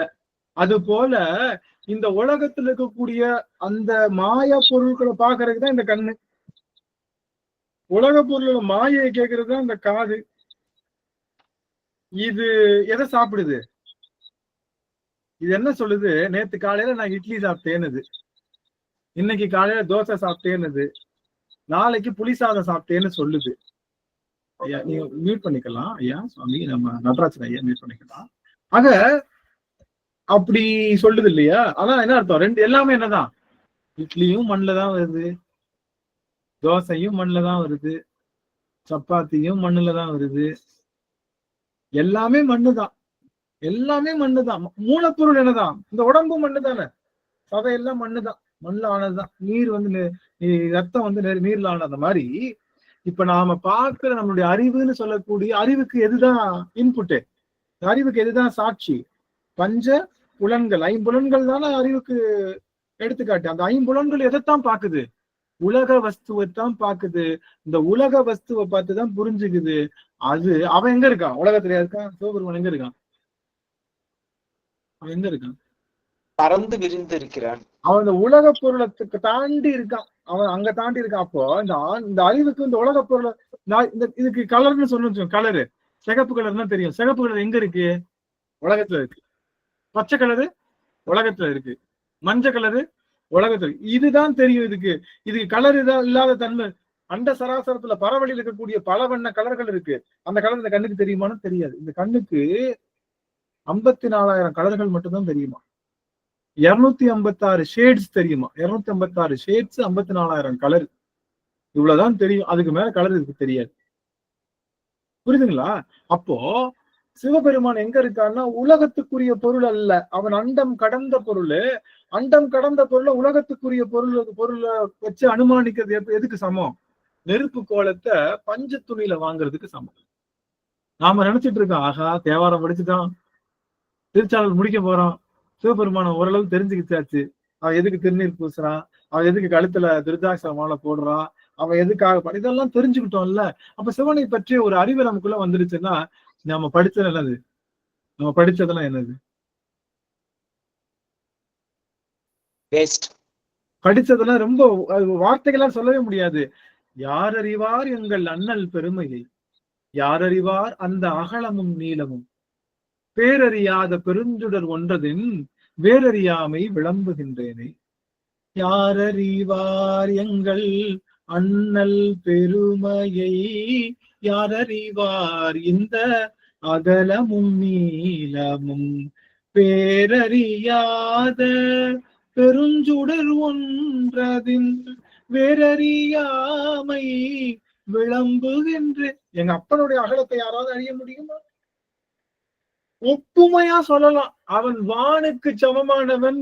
ஆனா அது வானுக்கு சமமானவனா? அது சும்மா உலலாய்க்கு ஒப்புமைக்காக. அந்த ஒப்புமை கூட உலக பொருளை வச்சுதான் சொல்றோம். அவன் உலக பொருள் அல்ல, உலகத்துல தாண்டிய பொருள். அதனால நாம என்ன படிச்சாலும் அவனை அறிய முடியாது. சிவபெருமானை அறிய எதுக்காக அதை சொல்ல வந்தோம்னா, எல்லாத்தையும் படிச்சுட்டேன்னு சொன்ன 4 பெருமக்கள் சனகாதி முனிவர்கள்லாம் என்ன பண்ணாங்க, எப்படியாவது பரம்பொருளை அறிஞ்சிடணுன்றதுக்காக என்ன பண்ணாங்க, படிச்சு படிச்சு படிச்சு படிச்சு கடைசி என்ன ஆயிடுச்சு, அதுல என்னன்னா சிவபெருமான் கடவுள்னு சொல்லுது, இதுல என்னன்னா விஷ்ணு தான் கடவுள்னுது, இதுல என்னன்னா பிரம்மன் கடவுள்னுது. அப்ப கடைசியில கடவுள் யாருன்னு கேட்டா குழப்பம். புரியுதுங்களா? இதுல என்ன சொல்லுச்சு அப்படின்னா, படைப்பு அப்படிங்கிற புத்தகத்துல யாருதான் கடவுள்? படைப்பு பிரம்மன் கடவுள். காத்தல் அப்படின்ற புத்தகத்துல திருமால் கடவுள். அழித்தல் அப்படின்ற புத்தகத்துல யார் கடவுள்? உருத்திரன் கடவுள். அப்போ அவங்க எல்லாம் உயர்ந்தவன் சொல்லுச்சுல்ல. ஆனா இவங்க எல்லாருக்கும் ஆதாரமா இருக்கிறவன் யாரு? ஜன்னல் செய்யறதுக்கு ஒருத்தர் வந்திருக்காரு. நல்லா கவனிங்க, ஜன்னல் செய்யறதுக்கு ஒருத்தர் வந்திருக்காரு. அந்த வீட்டுல அந்த இது போடு ஸ்டெப் இருக்கிற பாதை, அது போடுறதுக்கு ஒருத்தர் வந்திருக்காரு. அப்புறம் இந்த ஸ்டைல்ஸ் ஓட்டுறதுக்கு வந்திருக்காரு ஒருத்தர். அப்புறம் அந்த கபோர்ட் அடிக்கிறதுக்கு ஒருத்தர் வந்திருக்காரு. இப்படி எல்லாம் ஆளுங்க வந்தா அவங்க என்ன சொல்லுவாங்க, இந்த வீட்டை நான் கட்டினேன் அப்படின்னு சொல்லுவாங்கல்ல, அந்த வீட்டை நான் தாங்க கட்டினேன் அப்படின்னு சொல்லுவாங்க. ஆனா நாம என்ன சொல்லுவோம், இந்த வீட்டை யார் கட்டினா? நாம தான் கட்டணும். நம்ம அப்பா கட்டினாரு, எங்க அப்பா தான் கட்டினாரு. அப்பாவா செங்கல் பிடிச்சாரு, அப்பாவா ஜன்னல் பிடிச்சாரு, அப்பாவா கபோர்ட் அடிச்சாரு. அப்பாவுடைய ஆணையில இவங்க எல்லாம் செஞ்சாங்க. அது யார் செஞ்சதுக்கு சமம்? எங்க அப்பா தான் செஞ்சதுக்கு சமம். அது போல ஜன்னல் அடிக்கிறவனை பார்த்துட்டு என்ன சொல்றது, ஜன்னல்காரன் தான் வீடு கட்டினான்னு சொல்றது போல, கபோர்ட் அடிக்கிறவனை பார்த்துட்டு கபோர்ட் அடிக்கிறது தான் வீடு கட்டின. அப்போ இதெல்லாம் தனித்தனியா பார்த்து சொல்றது. இந்த குருடன் யானையை தடவி என்ன பண்ணான், காலை பார்த்து இது தூணுன்னா, அவனுடைய காதை பார்த்து மரம்னு சொன்ன மாதிரி தனித்தனியா பார்த்து சொல்வதனால சிவபெருமானுடைய அனுபவங்கள் நாம என்ன பண்ண முடியாது, நம்மளால படிச்சா சொல்ல முடியாது. அப்ப நான் 12 திருமுறை படிக்கிறது தான் உப்புக்கு சப்பு தான். இந்த திருமுறை படிச்சு திருவாசகம் படிச்சு நான் பெருமானை புரிஞ்சுக்கிட்டேன் அப்படின்னு சொன்னா ஓரளவுக்கு புரிஞ்சுக்கலாம். எந்த அளவுக்குன்னா, கடலை நாய் நக்கி நான் கடலையே குடிச்சிட்டேன்னு சொன்ன மாதிரி, கடலை நாய் நக்கி கடலையே நான் குடிச்சிட்டு வந்துட்டேன். எங்க போனேன் அப்படின்னா, நீ என்ன பண்ண நாம் கேட்கிறோம். ராமேஸ்வரத்துல போய் நீராடிட்டா என்ன சொல்ல, எங்க போய் நீராடுன்னு கேட்டா என்ன சொல்லுவோம்?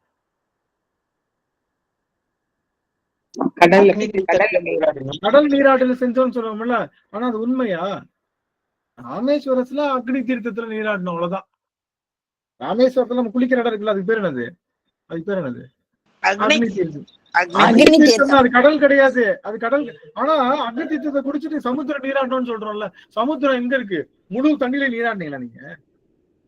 முழு தண்ணியில நீராடினீங்க? முழு கடல்ல நீராடினீங்களா? சும்மா துளியோண்டு 2 அலையில முங்கி எந்திரிச்சு கேட்டா நான் வந்து கடல்ல நீராடினேன்னு சொன்னா அது எவ்வளவு நகைப்புக்குரியதோ, அது போல 12 திருமுறைகளை முற்றுவது எங்க அப்பா தெரிஞ்சுக்கிட்டேன்னு சொல்றது அந்த நகைப்புக்குரியதுதான். அப்ப எப்படிதான் புரிஞ்சுக்கிறது?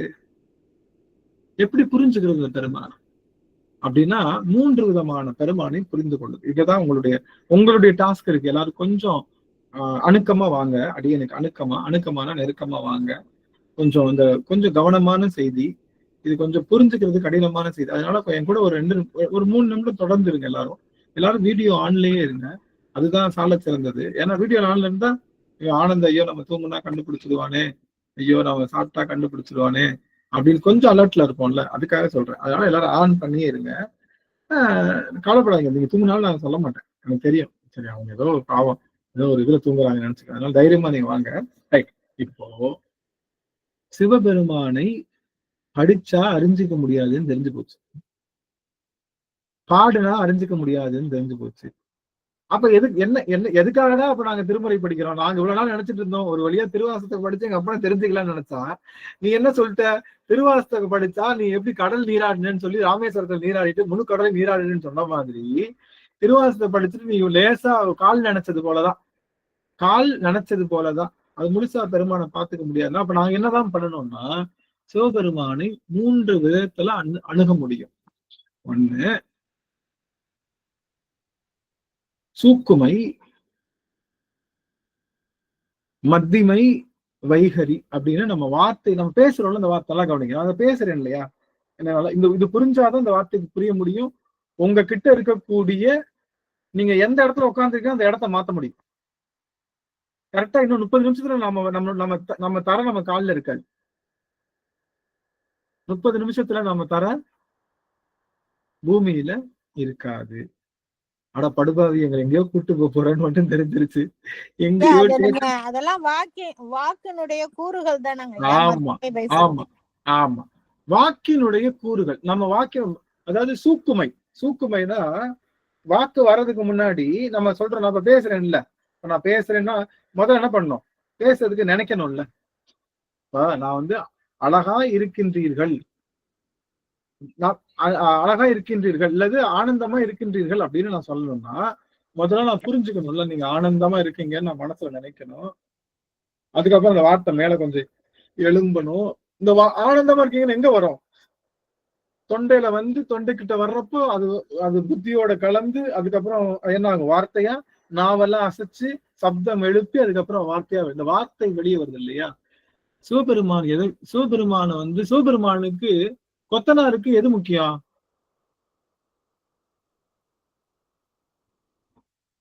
கொத்தனாருக்கு எது முக்கியம்? கொத்தனாருக்கு தேவையானது மண்ணு, சிமெண்ட். அதான் மண்ணுதான், சிமெண்ட்டும் மண்ணு தானே, மண்ணும் மண்ணுதான், எல்லாமே. கொத்தனாருக்கு தேவையான ஒரு பொருள் எதுன்னா மண்ணு. அது மாதிரி சிவபெருமானுக்கு தேவையான பொருள் எதுன்னா நாதம். எப்படி கொத்தனார் வந்து மண்ணும் கல்ல வச்சுதான் வீடு கட்டுறாரோ அது போல நம்ம அப்ப நாதம் என்ற பில்டிங் பிளாக்ஸ், நாதம் என்ற செங்கலை வச்சுதான் என்ன பண்றான்? மொத்த பிரபஞ்சத்தையே எழுப்புறான். அதனாலதான் நாதம், விந்து, சாதாக்கியம், சித்த வித்தை, ஈஸ்வரம், சிவதத்துவங்கள் 5, காலம், நீதி, கலை, வித்தை, மாயை, அராகம், புருடன் என்று 7 தத்துவங்கள். அது என்னது? வித்யா தத்துவங்கள் 7, அந்த கரணங்கள் 4, அதுக்கப்புறம் பஞ்சபூதங்கள் 5, தன்மாத்திரைகள் 5, அறிகருவிகள் 5, செயற்கருவிகள் 5, 36 தத்துவம். இந்த 36 தத்துவத்துக்கும் அடி செங்கல் இது.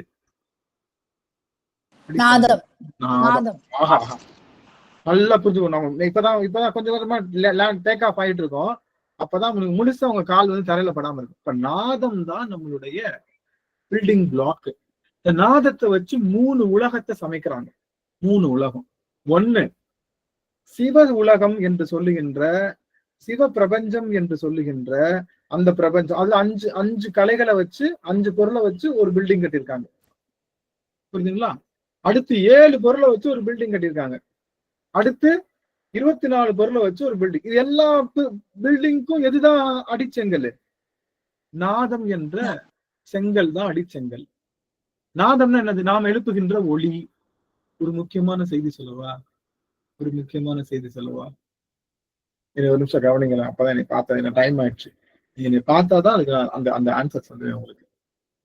ஐயோ இவனோட தொல்லையா போச்சு, படுபாவி, தூங்கவும் விட மாட்டேங்கிறான், உனக்குத்தான் வேலை இல்லை, எங்களை ஏன்டா சாகடிக்கிற அப்படி நீங்க கேக்குறது தெரியுது. இருந்தாலும் சாகடிக்கிறது தான் நம்ம வேலைய. சரி, இன்னும் நிறைய பேர் வரல, எனக்கு தெரியல. மகாலட்சுமி தெரியல, ரஞ்சிதாமணி அம்மா, தேவி அம்மா, வைர சிவகாமி அம்மா, தெய்வானை அம்மா, கலாவதி அம்மா தெரியல. சரி, ஓகே, சரி, பாவம், அவங்க டிஸ்டர்ப் பண்ண வேணாம், வர்றவங்க வரட்டும். முக்கியமான செய்தி என்னன்னா, ஐயோ நான் ஏதோ என்ன எங்க வந்தேன் சாமி, உங்களை பார்த்தாலே மறந்து. வாக்கு தான் முக்கியம் அப்படின்னு சொன்னீங்க. நாதம் நாதத்தை வச்சுதான் எல்லாமே பண்றோம்னு சொன்னீங்க. ஐயா ஒளி ஒளி சிவ உலகம். ஆமா, இந்த சிவ உலகம் அப்படின்றதுல 5 பொருள். இந்த 5 பொருளை வச்சு அவர் வீடு கட்டியிருக்கான். 7 பொருளை வச்சு ஒரு வீடு கட்டியிருக்கான். 24 பொருளை வச்சு ஒரு வீடு கட்டியிருக்கான். புரியுதுங்களா? இந்த 24 பொருளை வச்சு வீடு கட்டினா என்ன அர்த்தம்? ஒருத்தனை விளக்குவதற்கு 24 பொருள் தேவைப்படுது. ஒரு பாத்திரத்தை விளக்குறதுக்கு 24 பொருள் தேவைப்படுதுன்னா என்ன அர்த்தம்? ஒரு பாத்திரம் அழுக்கா இருக்குதுன்னு சந்திராமா அருமை அருமை. அந்த பாத்திரம் எப்படி அழுக்கா இருக்குன்னு அர்த்தம்? ரொம்ப அழுக்கா இருக்குன்னு அர்த்தம். அடை புடிச்சு போய் கடந்தா என்ன பண்ணுவோம்?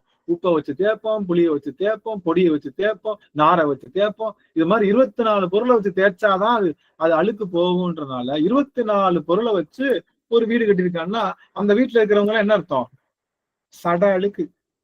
சட அழுக்குடைய ஆன்மாக்கள். ரைட்டா? 7 பொருளை வச்சு தேய்ச்சா அது அழுக்கு போயிரும்னு சொல்றாங்க. அப்ப அந்த பாத்திரம் எவ்வளவு அழுக்கா இருக்கு? அந்த அளவுக்கு கொஞ்சமா இருக்குது. அந்த அளவுக்கு அழுக்கு இல்ல. 24 பொருளை வச்சு தேய்ச்சோம் பாருங்க. அந்த மாதிரி நீங்க பாத்தீங்கன்னா கோவில்ல எல்லாம் விளக்கேத்தி அந்த விளக்கு என்ன பண்ணும்? நாங்க அந்த மாட விளக்கு வச்சிருப்பாங்க. மாட விளக்கு அடுத்து தீபம் ஊத்தி எல்லாம் கடைசியில அது கருங்கல்லு மாதிரி ஆயிடும். பாத்துருக்கீங்களா? நீங்க பாத்துருக்கீங்களா கோவில்ல மாட விளக்கு? பாத்துருக்கீங்களா? நீங்க லோகனையா பாத்துக்கு போய் அதெல்லாம் வந்து விளக்கி இருக்கோங்க ஐயா. நீங்க பாத்தீங்கன்னா நம்ம குலதெய்வ கோயில் எல்லாம் இந்த காமாட்சி விளக்கு வச்சிருப்பாங்க. யாரோ ஏதோ வருஷத்துல 150 வருஷத்துக்கு முன்னாடி வச்சிருந்திருப்பாங்க. அந்த விளக்குக்கு எண்ணெய் ஊத்தி எண்ணெய் எல்லாம் அழுக்கு புடிச்சு கடைசியில அந்த விளக்கு பார்க்க இப்ப எப்படி இருக்கும்? பாறையில செஞ்ச விளக்கு எப்படி இருக்கும்? பாறையில செஞ்ச அழுக்கு மட்டும்தான் இருக்கும். உள்ள இருக்கிற வெங்காயம் எங்கேயோ போயிடும். அதை நீங்க தலைகள்னாலும் பிரிச்சு எடுக்க முடியாது. அந்த விளக்கை நீங்க வந்து புடுங்கி எடுக்கவே முடியாது. அது எதோட சேர்ந்துரும். அங்க இருக்கிற பீடம் மண்ணோட தரையோட தரையா கல்லோட கல்லா சேர்ந்து புடிச்சு நீங்க என்ன அசைச்சாலும் வராது. ஒரு 15 பேர் 20 பேர் கடப்பாறை வச்சு குத்துனாதான் அந்த விளக்கு லேசா அசையும். அந்த மாதிரி புரியுதுங்களா? அந்த மாதிரி அழுக்குடையதுதான் அந்த 24 தத்துவங்களுடைய அந்த ஆன்மாக்கள், அதுக்குள்ள இருக்கக்கூடிய ஆன்மாக்கள். இன்னொரு வீடு என்ன வீடு? 7 வீடு. அந்த அளவுக்கு தேய்க்க தேவையில்லை, ஓரளவுக்கு தேய்ச்சா வந்துடும். 7 பொருளை போட்டு தேய்ச்சான்றதுக்கு பேரு அந்த வீடுக்கு பேர் என்னதுன்னா, அந்த வீட்டுல இருக்கக்கூடிய ஆன்மாக்களுக்கு என்ன பேர் அப்படின்னா, நல்லா கவனிக்கணும். அந்த வீட்டுல இருக்கக்கூடிய ஆன்மாக்களுக்கு என்ன பேர் அப்படின்னா, அவங்க ஒரு ஆன்மாக்கள். அவங்க என்ன பாத்தீங்கன்னா அந்த வித்யா தத்துவத்துல இருக்கக்கூடிய ஆன்மாக்கள். அடுத்து 5 பொருளை போட்டு விளக்குனா அந்த பொருள் பளிச்சுன்னு ஆயிரும். சிவ தத்துவத்தை கூடிய ஆன்மா. அப்ப ஆன்மாக்கள் 3 வகை உண்டு. 1 சகலர். 24 தத்துவங்கள் இருக்குல்ல, அந்த தத்துவத்துல அழுக்கு சட அழுக்கா இருந்துச்சுல, அவங்க எல்லாம் சகலர்கள். அவங்க எல்லாம் யாரு? சகலர்கள்ல யாரு வருவா? நீங்களும் வருவீங்க, நானும் வருவேன். டேய் முதல்ல என்ன சொல்லிட்டு அப்புறம் என்ன சொல்றேன்? எவ்வளவு நேக்குடா உனக்கு. முதல்ல எடுத்தோன்னு நீங்க வருவீங்கன்ற, அதுக்கப்புறமா தான் நான் வருவேன்ற. எல்லாம் ஒண்ணு தான். ஆமா, எல்லாம் ஒண்ணுதான். நீங்களும் வருவீங்க, நான் வருவீங்க. உங்களுக்கு ஒரு ரகசியம் சொல்லட்டுமா? நீங்களும் வருவீங்க. அந்த 24 சடலுக்கு வீடு இருக்குல்ல, இந்த சடலுக்கு வீட்டுல நீங்களும் வருவீங்க, நானும் வருவேன். திருமாலும் வருவார், பிரமனும் வருவார். திருமாலும் வருவார். நம்ம திரும்பி பார்த்தா வச்சுக்கா, மச்சான் வா மச்சான், என்ன இவ்வளவு நாள் நீ பெரிய ஆளு நினைச்சிட்டு இருந்தேன், வாங்க மச்சான், பக்கத்துல உனக்கு ஒரு சீட்டு போட்டேன், உட்காரு மச்சான். நீ வந்து பெரிய ஆள் பார்த்தா நீயும் சட அழுக்கு தானாமே, உனையும் 24 24 சோப்பு போட்டுதான் உன்னை குளிப்பாட்டணுமாமே. அடப்பாவி, இவ்வளவு நாளா நம்ம பெரியாள் நினைச்சு உன்னை பாக்குறதுக்கு 7 மலையை தாண்டி 8 மலைக்கு வந்து அங்க உட்காந்து நான் உட்காந்து உள்ளுக்குள்ள கூண்டு கூண்டா உட்காந்து உடனே பார்த்தா மச்சான் கடைசியில நீ ஏன் நம்ம ஆளுதானா அப்படின்னு. அப்போ திருமாலும் பிரமனும் சகலர்கள் தான். உருத்திரன் எங்க வந்துருவாரு? வித்தியாசத்துக்குள்ள வந்துருவாரு. அடுத்து 7 சோப்பு போட்டு தேய்ச்சா குளி வெள்ளை ஆவாங்கல்ல, கலர் ஆவாங்கல்ல, அந்த இதுக்குள்ள வந்துருவாரு உருத்திரன் அவங்க எல்லாம். அப்ப அதுக்குள்ள ஒரு சில ஆன்மாக்கள் உண்டு. அந்த ஆன்மாக்களுக்கு பேரு பிரளயாகலர்னு பேரு. அவங்களுக்கு என்ன பேரு? பிரளயாகலர்னு பேரு. அவங்க எல்லாம் யாரு? பிரளயம் வர்றப்ப அவங்க ஒடுங்கிடுவாங்க. அது வரைக்கும் அவங்களுக்கு ஒடுக்கம் கிடையாது. பிரளயம் வர்றப்ப அவங்க ஒடுங்குவாங்க. புரியுதுங்களா? சரி, அடுத்தது இந்த 5 தத்துவங்கள் இருக்காங்கல்ல, இந்த 5 தத்துவத்துல இருக்கிறவங்களுக்கு விஞ்ஞானகலர்னு பேரு. விஞ்ஞானகலர், ஞானம் வந்து அகன்றுடுவாங்க. விஞ்ஞானகலர்னு பேரு. 3 பேர் இருக்காங்க. இப்போ நல்லா கவனிக்கணும்.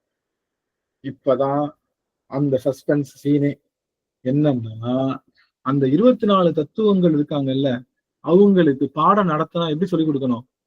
ஓ 2 ஈ 2 4 மூவி 2 6 கத்துவாங்கல்ல, கத்திட்டு சொல்லுவாங்கல்ல, அந்த மாதிரி கத்தி சொன்னாதான் உங்களுக்கு கொஞ்சமாச்சும் புரியும்.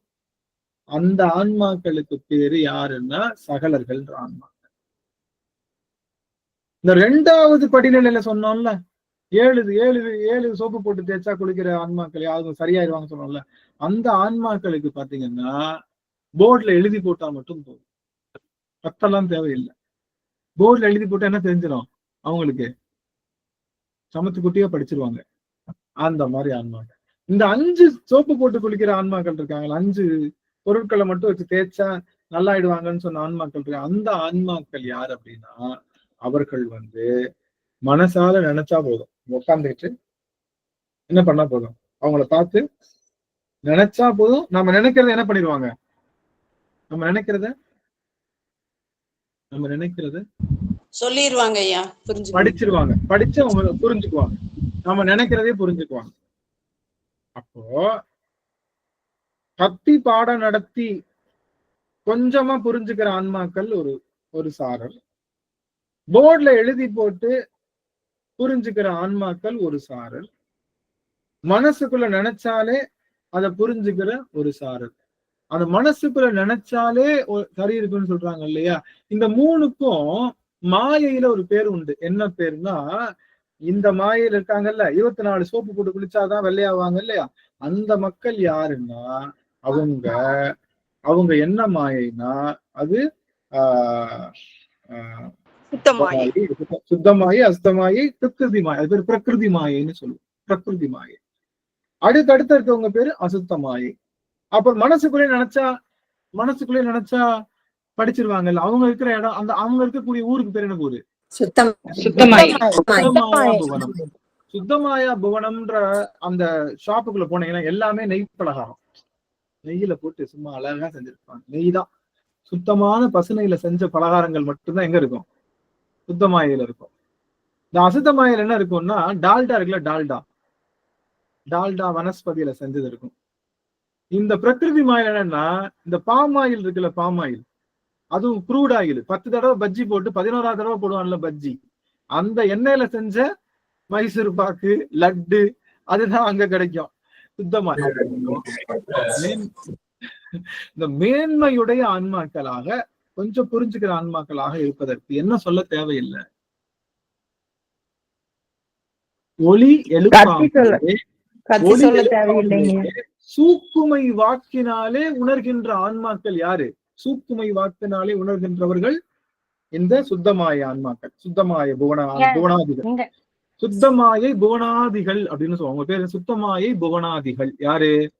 சூக்குமை வாக்கினாலே. சூக்குமை என்ன அர்த்தம்? எல்லாமே சூக்கும வடிவத்துல இருக்கும். என் வார்த்தை, என்னுடைய உணர்வு எல்லாமே சூக்கும வடிவத்துல இருந்தாலே புரிஞ்சுக்குவாங்க. சில ஹஸ்பண்ட்ஸ் பாத்துருக்கீங்களா? பொண்டாட்டி அங்க நின்று சுத்தி நிற்பாங்க, இப்படி கண்ணை பார்ப்போம் பொண்டாட்டி, அவங்க அந்த அம்மா இப்படி பார்த்தோம் புரிஞ்சுக்குவாங்க. சிலவங்க எங்க அப்படின்னு கூப்பிட்டு என்ன பண்ணுவாங்க, எங்க கொஞ்சம் பாத்துங்க அப்படின்னு சொன்னா புரிஞ்சுக்குவாங்க. சில ஹஸ்பண்ட் இருக்காங்க, யோ வாங்கிட்டு வாயா அப்படின்னா கூட என்ன பண்ணுவாங்க, 10 பொருள் வாங்கிட்டு வாயான்னா 8 பொருள் தான் வாங்கிட்டு வருவோம். அப்படி கையில லிஸ்ட் போட்டே கொடுத்தாலும் என்ன பண்ணுவாரு? 2 பொருளை. என்ன மாதிரி ஆளுங்க எல்லாம் என்ன பண்ணுவாங்க? 8 பொருள் வாங்கிட்டு வந்தா 2 பொருளை கடையிலேயே விட்டுட்டு மறந்துட்டு வந்துட்டேமான்னு சொல்லுவோம். அந்த மாதிரி. ஏன் இவ்வளவு சொல்றேன்னா, ஆன்மாவினுடைய அண்டர்ஸ்டாண்டிங்ல 3 கிளாசிபிகேஷன். அந்த அண்டர்ஸ்டாண்டிங்ல சூக்குமை வாக்கை மட்டும் உணர்பவர்கள் சுத்தமாயா புவனாதிகள். மத்தியமை நடுவுல வர்ற வாக்கு இருக்குல்ல, இங்க இருந்து தொப்புள் கொடியில இருந்து வரும், சாரி மூலாதாரத்துல இருந்து அந்த வாக்கு எழும்பும். நம்ம பேசுற வார்த்தை நாக்குல இருந்து வரல, அது எங்க இருந்து வருது? மூலாதாரத்துல இருந்து வருது. மூலாதாரத்துல இருந்து சூக்குமை, அப்புறம் தொப்புள் கொடி வரப்போ மத்தியமை, நெஞ்சுக்கிட்ட வரப்போ வைகரி, தொண்டையில வரப்போ வாக்கு. இப்படிதான் வரும். அப்போ இந்த சூக்குமை புரிஞ்சுக்கிறவங்க சுத்தமாயா புவனாதிகள், மத்தியமை வாக்க புரிஞ்சுக்கிறவங்க அசுத்தமாயா புவனாதிகள், அப்புறம் வைகரி வாக்க புரிஞ்சுக்கிறவங்க பிரகிருதி மாயா புவனாதிகள். 4 பேர் 3 பேர் வந்துட்டாங்களா? இப்போ என்ன படிச்சாலும் நல்லா கவனிக்கணும். முக்கியமான செய்தி. யாரு வந்தா? 4 பெருமக்கள், சனதர், சனந்தனர், சனாதனர், சனத்குமாரர் 4 பேரும் வந்தாங்க. வந்துட்டு சாமி நாங்க வேதம் எப்படிதான் சொல்லணும்? வேதம் எப்படி சொல்லணும்?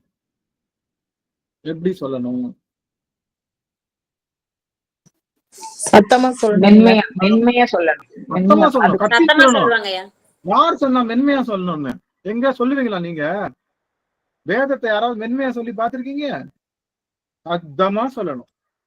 எல்லாருக்கும் புரியுற மாதிரி சத்தமா சொன்னா அதுக்கு பேர் தான் என்னது? வேதம்.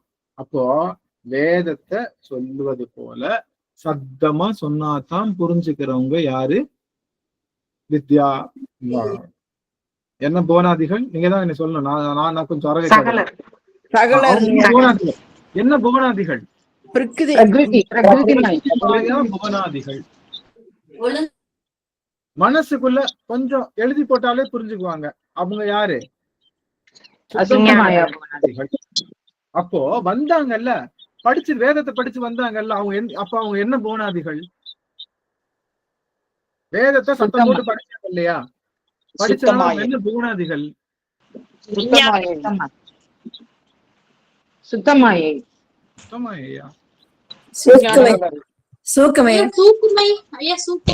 ஆமா, நான் சொல்றத கவனிங்க. சத்தம் போட்டு கிளாஸ் எடுத்தா தான் புரியும்னு சொன்னா அவங்க யாரு? பிரகிருதி மாயை புவனாதிகள். 24 சோப்பு வச்சிருக்கிறோம்ல, ரைட்டா?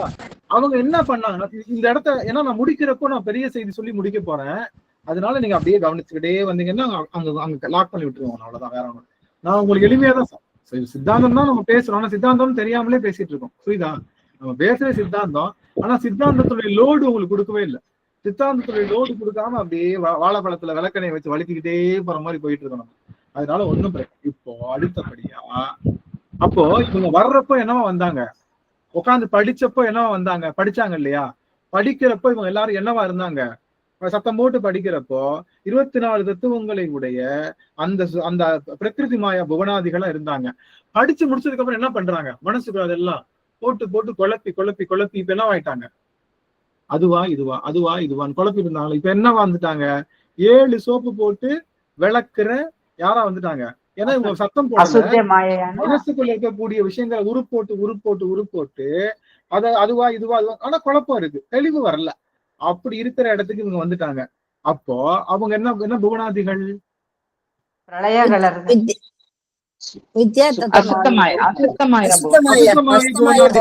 புவனாதிகளா வந்துட்டாங்க. நல்லா கவனிங்க. ஒரே ஆளுதான், ஒரே இடம்தான். அவங்க ஒன்னும் வேற இடத்துக்குலாம் வரல. மதுரையில, திருவேற்காட்டுல, சென்னையில திருவேற்காட்டுல நீங்க இருக்கிற மாதிரி ஒரே இடம்தான். என்னுடைய புரிதல் மட்டும்தான் வேற வேறையாயிட்டு இருக்கு. நல்லா கவனிங்க, ரொம்ப முக்கியமான செய்தி. சுத்தமாய புவனம்னா ஏதோ பக்கத்து தெரு, அஸ்தமாய புவனம்னா அதுக்கு அடுத்து தெரு. ஸ்பேஸ்ல மாற்றம் இல்லை. நல்லா கவனிங்க, ஸ்பேஸ்ல எந்த மாற்றமும் இல்லை. என்னுடைய இடத்துல மாற்றம் இல்லை.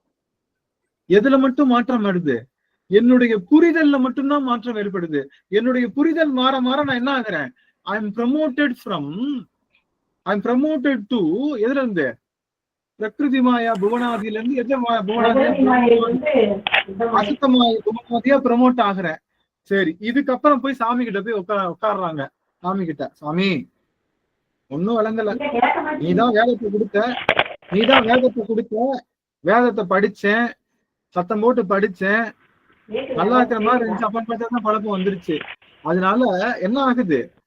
குழப்பம் ஏற்படுத்துங்க சாமின்னு சொல்லி அவங்க என்ன பண்ணாங்க? வந்தாங்க. வர்றப்போ அவங்க என்ன ஆயிட்டாங்க?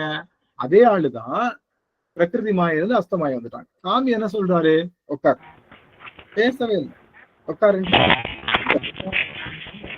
சாமி, உட்காருன்ட்டாரு. அப்படி உட்காருன்னு சொன்னதுக்கு அப்புறம் உட்காந்துட்டாங்க. உட்கார்ந்து என்ன பண்ணாரு? இப்படின்னாரு. என்ன பண்ணிட்டாரு? இப்படின்னா என்ன அர்த்தம்? இப்படின்னா என்ன அர்த்தம் கவனிங்க. இப்படின்னா என்ன அர்த்தம்னா, மகாகவி காளிதாஸ் படம் பாத்தீங்களா? மகாகவி காளிதாஸ் படம் பாத்தீங்களா? வாழ்க்கை என்னும் வழங்குகின்ற பாடம் மானிடனும் மறையிலே மறக்க ஒண்ணாமே. பூம்புகாரோ, சென்று வா மகனே சென்று வா, அறிவை வென்று வா மகனே. இது கரெக்டா? இது காளிதாஸ் படம் தானே? இது காளிதாஸ். ஆமாங்கய்யா. அப்போ மாத்தி சொல்லிட்டு பாருங்க. அப்ப அத பாத்தீங்கன்னா அந்த அம்மா என்ன பண்ணுவாங்க? இங்க பாருங்க, என்னை கவனிங்க. அந்த அம்மா கேள்வி கேட்கும், இவர் வந்தவர் சரியானவர், நமக்கு வாழ்க்கை தெரியும் இப்படி இன்னும். இங்க கவனிங்க. இப்படி இன்னும் அவர் என்ன பண்ணுவாரு? இப்படியும் பாரு. இந்த அம்மா இப்படி இன்னும் அவர் என்ன பண்ணுவாரு? இப்படியும் பாரு. இந்த அம்மா இப்படி இன்னும் இவர் என்ன பண்ணுவாரு? இப்படியும் பாரு. அவ்வளவுதான். இவர் தான் என்னுடைய கணவர்ன்ற அந்த அம்மா. இந்த அம்மா கேட்ட என்ன சொல்லணும்னா, நான் ஒன்றே இறைவன் சொன்னேன், இல்ல இரண்டாகி, ஆணும் பெண்ணும் இரண்டாகி இறைவன் இருக்கிறான்னு சொன்னாங்க. அப்புறம் நான் மும்மூர்த்திகளாக இறைவன் இருக்காரு அப்படின்னு சொன்னேன். அவர் 4 வேதங்களாக இறைவன் இருக்காரு அப்படின்னு சொன்னாங்க. 5பூதங்களாக இறைவன் இருக்காருன்னு சொன்னேன். 5பூதங்களும் இறைவனுக்கு கொடுக்கும் அப்படின்னு அவர் இந்த கையை காமிச்சாருன்னு இந்த அம்மா சொல்லும். அவர்கிட்ட போய் கேட்டா என்ன சொல்லுவாரு? என்னை கொன்றுவேன் அப்படின்னு அந்த அம்மா சொல்லுச்சு. நான் கண்ணை நோண்டிடுவேன் அப்படின்னு சொன்னேன். எனக்கு நாமத்தை போட்டுருவேன் அப்படின்னு அந்த அம்மா சொல்லுச்சு. நான் விரலை வச்சு இதை அழிச்சிருவேன் அப்படின்னு நான் சொன்னேன். தப்புன்னு அரைஞ்சிருவேன் அந்த அம்மா சொல்லுச்சு. நான் கையை மடக்கி குத்திருவேன் அப்படின்னு சொன்னேன் அப்படின்னு அவர் சொல்லுவார். இந்த அம்மா உயர்ந்த தத்துவங்களை சொல்லியிருக்கோம், அவர் என்ன பண்ணிருப்பாரு? தாழ்ந்த தத்துவங்களை சொல்லுவார். அந்த மாதிரி இவர் என்ன பண்ணாரு? வந்த உடனே இப்படின்னாரு. என்ன அர்த்தம்னா, 3 மலங்களிலிருந்து நீங்கி, கவனிங்க, முக்கியமா கவனிங்க, 3 மலங்களிலிருந்து நீங்கி இந்த ஆன்மா பரம் என்று சொல்லுகின்ற சிவத்திடம் சார்வதே மன ஒடுக்கத்தினுடைய காரியம் அப்படின்னு சொல்றாரு. புரியுதுங்களா? எப்படின்னு சொன்னோன்னு புரிஞ்சிருச்சு அவங்களுக்கு. ஏன்னா அதுக்கு முன்னாடி படிச்சிருக்காங்க. 3 மலை இருக்குன்னு படிச்சிருக்காங்க. இந்த விரல்ல ஆன்மா இருக்குன்னு படிச்சிருக்காங்க. இந்த கட்ட விரல் யாரு? கட்ட விரல் சிவபெருமான்னு பறிஞ்சிருக்காங்க.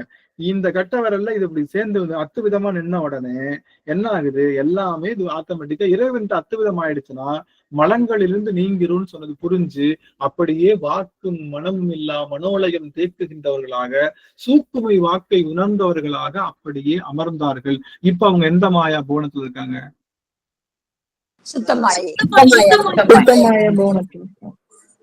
அவங்க வந்து உட்கார்ந்த இடம் கைலாயம்தான்.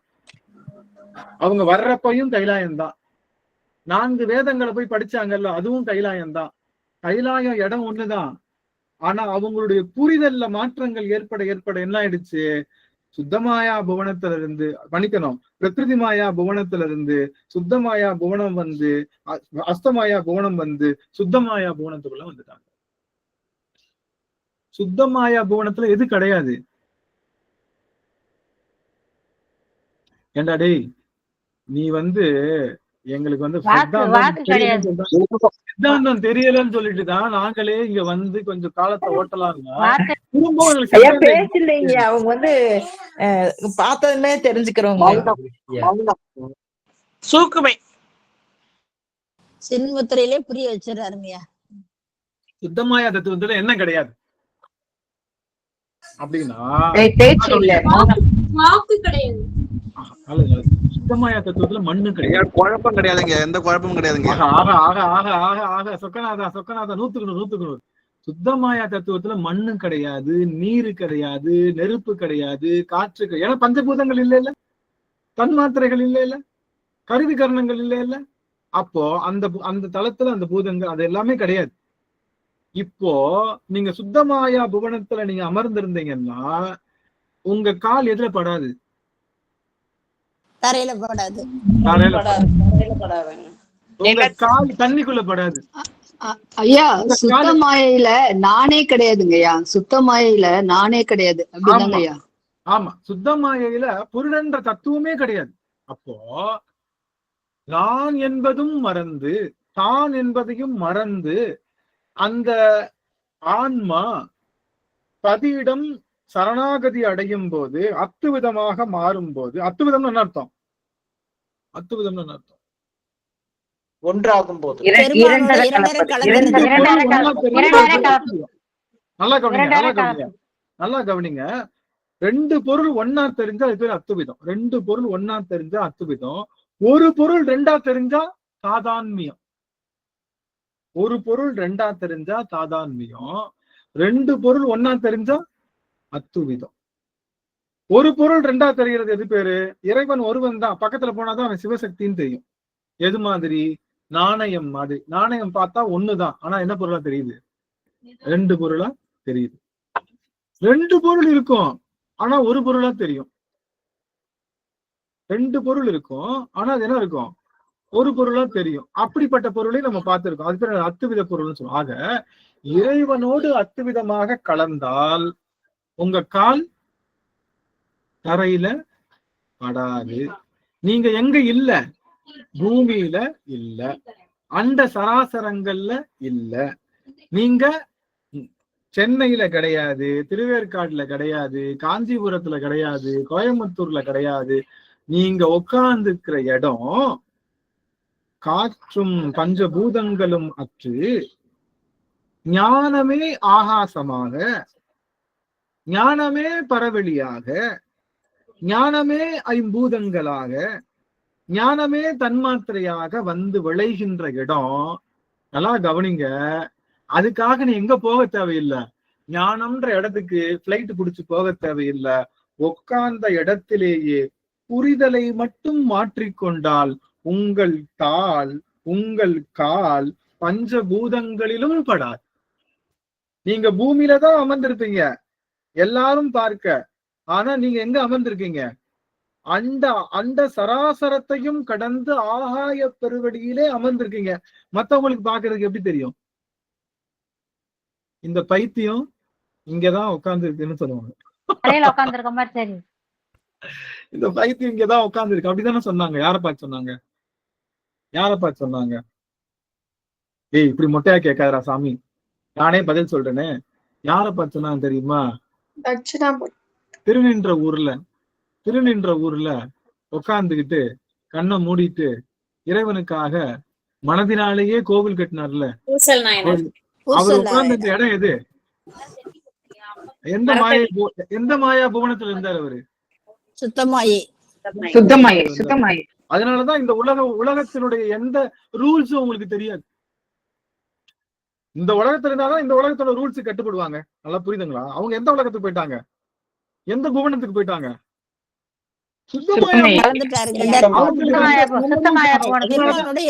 அதனாலதான் இயற்பகை நாயனார் தாம் பொண்டாட்டி வந்து என்ன பண்ணாரு? தன்னுடைய காதல் மனைவிய எந்த உலகத்தாரும் செய்யாததை செய்தார். தன்னுடைய மகனை சமையற்காக அறிந்து கொடுத்தது உலகத்தவர் செய்கின்ற செயலா? இல்ல. ஏன் அந்த உலகத்திலயும் இல்ல? எந்த உலகத்துல இருந்தாங்க? 63 நின்ற உலகம் இது. 63 நின்ற உலகம் இது. என்ன உலக தப்பு செஞ்சாலும் அந்த உலக தப்பு அவங்களுக்கு சேராது. அத்து விதத்துல அப்போ சுத்தமாய புவனத்துல உட்காரணும்னா என்ன செய்யணும்? இறைவனோடு அத்துவிதமாக இருக்கணும். அத்துவிதம்னா என்ன அர்த்தம்? இறைவன் வேறனாது நான் வேறனாது இரண்டுவரும் ஒன்றரை கலந்து இருக்கக்கூடிய அந்த நிலைப்பாட்டுல அமர்ந்து நாம சிவப்பூசை செய்தீங்கன்னா கீழே குனிஞ்சு பாத்தீங்கன்னா என்ன தெரியும்? கீழே குனிஞ்சு பாத்தீங்கன்னா கால் தெரியாதுங்க. கால் தெரியாதுங்க. ஆள் தெரியாது, நிலம் தெரியாது, என்ன தெரியும்? எதுவுமே தெரியாது.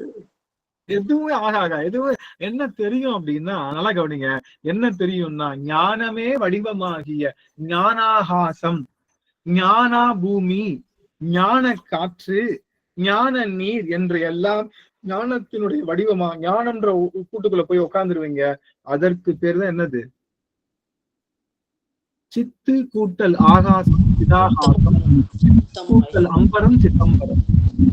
இதுதான் உண்மையான. அப்ப சிதம்பரம் எங்க இருக்கு? உண்மை சிதம்பரம் எங்க இருக்கு? நமக்குள்ளேயே இருக்கு. எங்க இருக்கு? கரெக்டா சொல்லணும். சுத்தமாய போனத்துல இருக்குங்க. சுத்தமாய போனத்துல. நல்லா கவனிங்க, நல்லா கவனிங்க. சுத்தமா நீங்க தட்சிணாமூர்த்தி இருக்காருல்ல, தட்சிணாமூர்த்தி இருக்காருல்ல, அவர் உட்கார்ந்து இருக்கிற இடம் பூமி கிடையாது. அவர் பின்னாடி இருக்கிற மரம் ஆலமரம் கிடையாது. அறிவு விருட்சத்துக்கு தான் ஆலமரம்னு பேர் வச்சிருக்காங்க. அறிவு தான் படர்ந்து, அறிவு என்ன பண்ணும்? ஒரு அறிவு பொருள் என்ன பண்ணும்?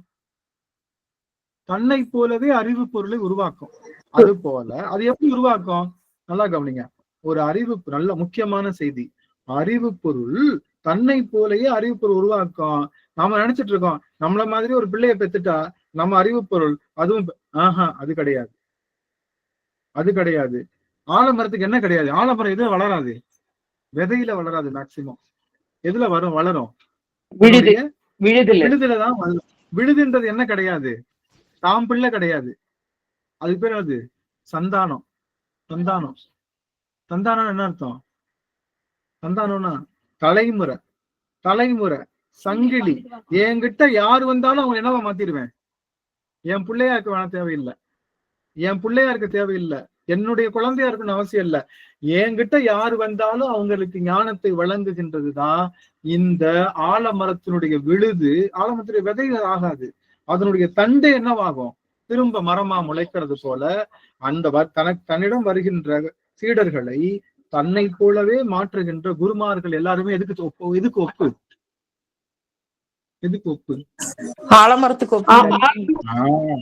சாமிக்கு பின்னாடி ஆலமரம் பேரு கல்லாலமரம். இந்த கல்லாலமரம் எதை காட்டுதுன்னா குருநாதருடைய பீடம். ஆலமரம்ன்றது எதை காட்டுது? குரு பீடம். அப்போ குருநாதர் உட்கார்ந்து இறைவனோடு அத்துவிதமாக இரு என்ற போதனையை செய்யும் போது அந்த போதனை இந்த ஆன்மாவுக்கு உரைத்து இந்த ஆன்மா சிவபெருமானோடு ஒன்றோடு ஒன்று கலக்கும் போது 24 சோப்பு தேவைப்படாது, 7 சோப்பு தேவைப்படாது, 5 சோப்புலயே கிளியர் ஆகும். 5 விஷயம். மனக்குழப்பம் இல்லாம எங்க அப்பன் திருவடியைத்தான் பிடிக்கணும்ன்றத, அது எப்படி பிடிக்கணும்? அவனும் நானும் வேறனாது என்ற நிலையிலே அவனை பிடிக்கின்ற ஆற்றலை பெறும்போது நம்ம கால் தரையில படாது. இதத்தான் நான் ரொம்ப நாளா சொல்லிட்டு இருந்தேன். உங்க கால் தரையில படுமா? நான் கூட்டிட்டு போயிட்டேன், நீங்க உண்மையா கவனிச்சீங்கன்னா உங்க கால் தரையில படாது. 30 நிமிஷத்துலயே சுத்தமாய குழப்பம். சுத்தமாயா போனோம்னா ஏதோ பஸ்ஸை பிடிச்சு 2வது 3வது ஸ்டாப்ல இறங்கி ஒரு கிழக்க பார்த்து ஒரு 3 தெரு தள்ளி போனா இருக்கும்னு நினைச்சிடாதீங்க. சுத்தமாயா போனா எங்க இருக்கல, ஸ்பேஸ்னால சுத்தமாயா போன இல்ல. யூஸ் செய்கின்ற நம்மளுடைய அறிவு விளக்கத்தை பொறுத்து தான் மாய போனங்க. நம்ம அறிவு விளக்கத்தை பொறுத்து. அப்ப அந்த அறிவு விளக்கமாவது அதிகமானால் புவனம் கடந்த புண்ணியனை சேருகின்றோம் அர்த்தம். நமக்கு சொல்ல சொல்ல சாமியை பத்தி புரிஞ்சுக்கிட்டே இருக்கு, கஷ்டமான காரியமும் புரிஞ்சுக்கிட்டே இருக்குன்னா புவனம் கடந்த பொன்னொழி நாயகனை நெருங்கி கொண்டிருக்கின்றோம் அர்த்தம். இந்த திருச்சாளர்ல இறைவனுக்கு ஏன் வந்து கோவனம், எதற்கு வந்து திருநீரு, எதற்கு பெண்ணு, எதற்கு கங்கை, எதற்கு அவனுக்கு வந்து காளி நடனம், எதற்கு அவன் வந்து நம்முடைய வாகனம் வந்து, அப்படி எல்லாமே புரிய என்ன ஆகுது? இறைவனோடு ஒன்றரை கலக்கின்ற அந்த நிலைப்பாடு கிடைக்குது. அப்படி ஒன்றரை கலந்தோமானால் நமக்கு தட்சணாமூர்த்தியினுடைய வடிவம் கிடைக்கும். தட்சணாமூர்த்தியினுடைய உபதேசம் ஆன்மாவில ஒலிக்கும். அப்படி ஒலித்தால் தான் வேறனாது இறைவன் ஒன்றாய் உடனாய் வேறாய் நின்று அத்துவிதமாக நின்றுரைத்து ஆளின் கீழ் பொருள் உணைத்து நம்மை சுத்தமாயா புவனத்திற்கு கொண்டு செல்வான். நாமும் சனகாதி முனிவர்கள் போல. நீங்க கவனிங்க, அவன் டான்ஸ் ஆடுறான்ல, டான்ஸ் ஆடுறாங்கல்ல, அவன் ஆடி காட்டி புரிய வச்சான்னு என்ன அர்த்தம்? ஆடி காட்டி புரிய வச்சா அங்கேயும் கொஞ்சம் என்ன இருக்கு, அறிவு கேப் கொஞ்சம் கம்மியா தான் இருக்குன்னு அர்த்தம். புரியுதா?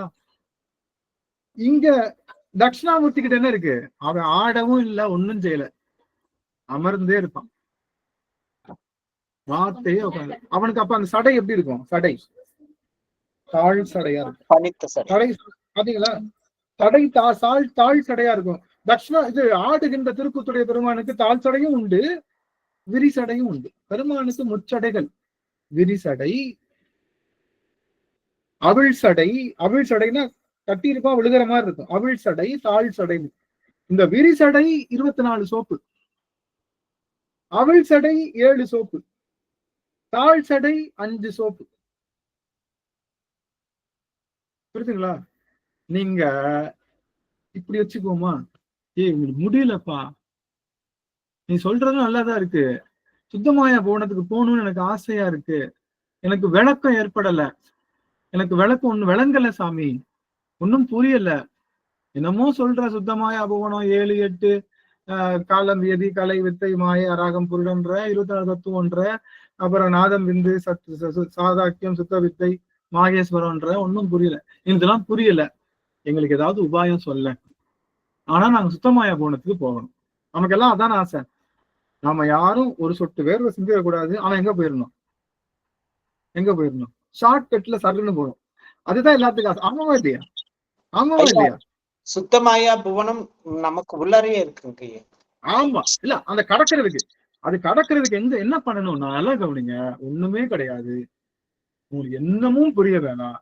தட்சிணாமூர்த்தியினுடைய கோலத்துக்கு முன்னாடி போய் அமர்ந்து அப்படியே தட்சிணாமூர்த்தி கோலத்தை எனக்கு நீ நின்றவாறே இருந்தவாறே இருந்து காட்டி உணர்ந்தவாறே உணர்த்தாமலே புரிந்தவாறே உரைக்காமலே உரைத்தவாறே உணர்த்தும் வண்ணம் உரைவேனே அப்படின்ற வகையில தட்சிணாமூர்த்தி கோலத்தை ஏதோ ஒரு என்கிரிப்ஷன் இருக்கு, அதை டீக்ரிப்ட் பண்ணணும்னு சொல்லிட்டு தட்சிணாமூர்த்தி கோலத்தை நீங்க வணங்கி வந்தாலே எங்க போயிடலாம்?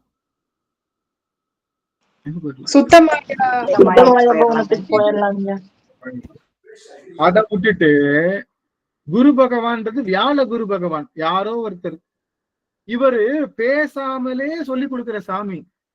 எவனோ ஒருத்தர் செஞ்ச தப்புக்கு இவரை பிடிச்சி தண்டனை கொடுத்துக்கிட்டு இருக்கோம். எப்படி தண்டனை கொடுக்குறோம்?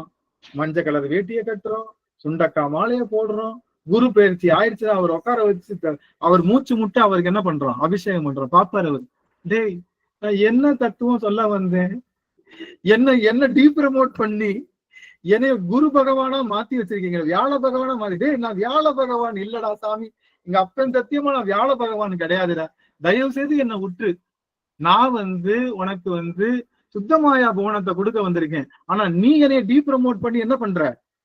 பிரகிருதி மாய குணத்தை கொடுக்குறடா படுபாவி, இது நல்லதாடா, உனைய ப்ரமோட் பண்ண வந்து என்ன டீப்ரமோட் பண்ணி உட்கார வச்சிருக்கியேன்னு சொல்வது போல அவனை போய் என்ன பண்றோம்? நம்ம டார்ச்சர் பண்றோம், டார்ச்சர். நாம தட்சிணாமூர்த்தியை கடத்தும் போது புதிங்கால் கீழே படக்கூடாது, சிலம்பொலி வீசக்கூடாது. பெண்களா இருந்தா சிலம்பொலியும் வளையொலியும் வீசக்கூடாது. கவனம் சிதறுவது போல எதையேனும் செய்யக்கூடாது. நீங்க பிரகாரம் சுத்தி வருவீங்கல்ல, முதல்ல பிரம்மன் இருப்பார் பாத்தீங்களா? எல்லா கோவிலையும் ஃபர்ஸ்ட் எடுத்தோடனே போஸ்ட மூர்த்தியா இருப்பாரு, பிரம்மன் இருப்பாரு. பிரம்மன் யாருக்குரியவர்? சகலர்களுக்குரியவர். புரியுதுங்களா? பிரம்மன் சகலுக்குரியவர். அதுக்கடுத்து வந்தவர் யாரு பாத்தீங்கன்னா லிங்கோத்பவர் இருப்பார். லிங்கோத்பவர் யாருக்குரியவர்?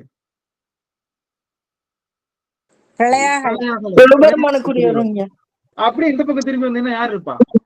தட்சிணாமூர்த்தி இருப்பார். தட்சிணாமூர்த்தி எங்க இதுக்குரியவர்? சுத்தமாயா புவனம். முதல்ல பிரகிருதி மாயா புவனம், அஸ்தமாயா புவனம், சுத்தமா, இப்படி அவங்களை ப்ரமோட் பண்ணி வச்சிருக்காங்க. சாமியை சுத்தி வர்றதுக்குள்ளேயே அவன் எங்க வந்துடலாம்? நீங்க சிவபெருமான் கோயிலுக்கு அப்படி சுத்தி வர்றதுக்குள்ளேயே எங்க வந்துடலாம்? சுத்தமாயா புவனத்துக்கு நீங்க ப்ரமோட் ஆகுற மாதிரிதான் அவங்க என்கோட் பண்ணி வச்சிருக்காங்க. அதை டீகோட் பண்ணணும். நீங்க அழகா ப்ராப்பரா டீகோட் பண்ணி நல்லதா புரியும். அதை விட்டுட்டு வியாழ கிழமை போட்டு சுண்டக்கடலை மாலையை கலர் வஸ்திரத்தையும் சாப்பிட்டு அப்பனுக்கு முன்னாடி ஒரே கோஷம் ஒரே ஆர்ப்பாட்டம் பண்ணீங்க. அவனுக்கு ஒண்ணும் இல்ல, அவனு நீங்க என்ன பண்ணாலும் என்ன பண்ண முடியாது. சனகாதி முனிவர்கள் நீங்க என்ன டிஸ்கஸ் பண்ணாலும் அவங்க கேட்டுட்டு தான் இருப்பாங்க, அவனும் கண்டுக்க மாட்டான். நாம தான் என்ன ஆகுறோம், டி ப்ரமோட் ஆகுறோம்.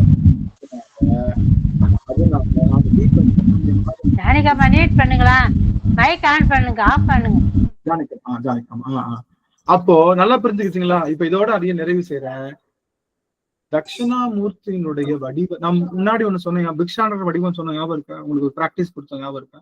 இன்னைக்கு முடிஞ்ச உடனே நீங்க என்ன பண்ணணும், நம்ம குரூப்ல தட்சிணாமூர்த்தி கோலத்தை தேடி தேடி தேடி அந்த படத்தை நம்ம குரூப்ல ஷேர் பண்றீங்க. ஷேர் பண்றது மட்டும் இல்லாம நாம ஸ்கிரீன் சேவரா, நம்மளுடைய வால்பேப்பரா, நம்மளுடைய ஏதாவது ஒரு விஷயத்துல அவரை வந்து நம்ம என்ன பண்ணுங்க, முடிஞ்சா தட்சிணாமூர்த்தியை வரைங்க, கையால வரைங்க. அப்ப அவனுடைய உருவம் இன்னும் பதியும். சொல்லியாச்சு, என்ன சொல்லிட்டாரு, இறைவன்கிட்ட இந்த ஆன்மா அத்துவிதமா கலக்கணும், அவ்வளவுதான். நீ படிக்காம போ, நீ தேவாரம் படிக்காம போ, நீ சிவபெருமான கும்பிடாம போ, நீ சிலைய கடத்து வித்துரு என்னமோ பண்ணு, நீ என்ன பஞ்சமா பாதகம் பண்றியா பண்ணு, என்னமோ செய். ஆனா சிவபெருமானுடைய அவனோடு அத்துவிதமாக கலந்து நின்றால் நீ ஆணவம் கண்மம் மாய் என்ற மூன்றுகளிலிருந்து விலகி நீ எங்க போயிடலாம், சுத்தமாயா போனத்துக்கு வந்துடலாம். இது சுத்தமாய போனத்துக்கு வந்துட்டா மண்ணாலையோ சுத்தமாயா போனத்துக்கு நீ உள்ள வந்துட்டா நீ என்ன பண்ணிடலாம், எந்த பூதங்களுக்கும் ஆட்பட தேவையில்லை, எந்த புலன்களுக்கும் ஆட்பட தேவையில்லை, தன்மாத்திரைகளுக்கு ஆட்பட தேவையில்லை, மனம் புத்தி சித்தம் அகங்காரம் என்று சொல்லுகின்ற அந்த கருவி கரணங்களுக்கு ஆட்பட தேவையில்லை. காலம் கடந்தவனாயிருவ, காலம் நீதி கலை வித்தை மாய அராகம் புருடம் என்று சொல்லுகின்ற அந்த தத்துவத்தையும் கடந்து நாத தத்துவத்தையும் கடந்து நீ நாதாந்த தத்துவத்துல நின்றால் நீ சுத்தமாயா புவனத்தை அடைந்து விட முடியும். ஆனா அது முடிந்த முடிவு அல்ல, அதையும் தாண்டணும், சுத்தமாயா புவனத்தையும் தாண்டணும். அது எப்படி தாண்டணும் அடுத்து வருகின்ற அமர்வுகளை பார்க்கலாம்னு சொல்லி இந்த திருச்சாடல் எதை தருகின்றது என்றால், ஒரு நிமிஷம் முடிச்சுக்கிறேன். சுத்தமாயா புவனம் எதை தருகிறது என்றால் 19 வடிவங்களாக இருக்கக்கூடிய சிவபெருமானுடைய அங்க அடையாளங்களுடைய தத்துவங்களை உணர்ந்து அவன் இவன்தான் என்று உணர்ந்து அவனோடுதான் நாம கலக்கணும்னு தெரிஞ்சு அவனோடு அத்துவிதமாக கலந்தால் திருச்சாளல் உங்களை பித்ருதி மாயையிலிருந்து அசுத்த மாயைக்கு கொண்டு வந்து அதையும் தாண்டி சுத்த மாயையில கொண்டு நிறுத்தும் என்று சொல்லி திருச்சாளல் சுத்தமாயா புவனத்தை ப்ரமோட் செய்கின்ற ப்ரமோட்டர் என்று சொல்லி அத்தனை அடியார்கள் திருவடி வணங்கி இப்பொழுது பெருமாள் ஒரே ஒரு நிமிஷம் மட்டும் நாம சனகாதி முனிவர்களோடு அமர்ந்து நாம கண்களை மூடி தட்சிணாமூர்த்தி கோலத்தை நினைத்து அவருடைய சின்முத்திரையுடைய பொருளை உணர்ந்தவர்களாக ஒரு முறை தியானித்து கீழே பார்ப்போம், தர தெரியுதா இல்லையான்னு மட்டும் பார்த்துட்டு வந்துடலாம். நம்முடைய தியானம் தொடங்கட்டும்.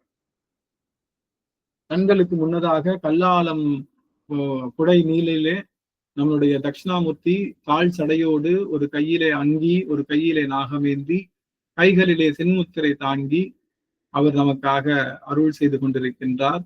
சென்முத்திரையிலேயே இந்த ஆன்மா இறைவனோடு ஒன்றாக கலந்து அத்துவிதமாக இருந்து 3 மலங்களிலே வெளிவர வேண்டும் என்ற பெரும் செய்தி.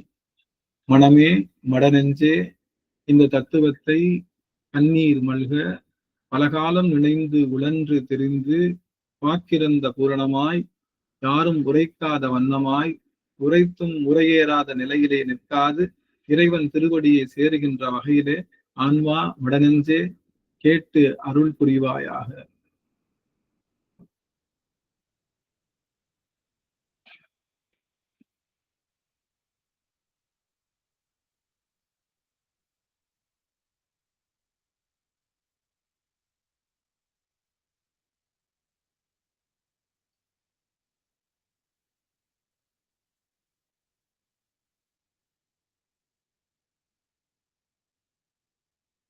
தியானம் கலையட்டும், சுத்தமாயை போனம் நிகழட்டும்.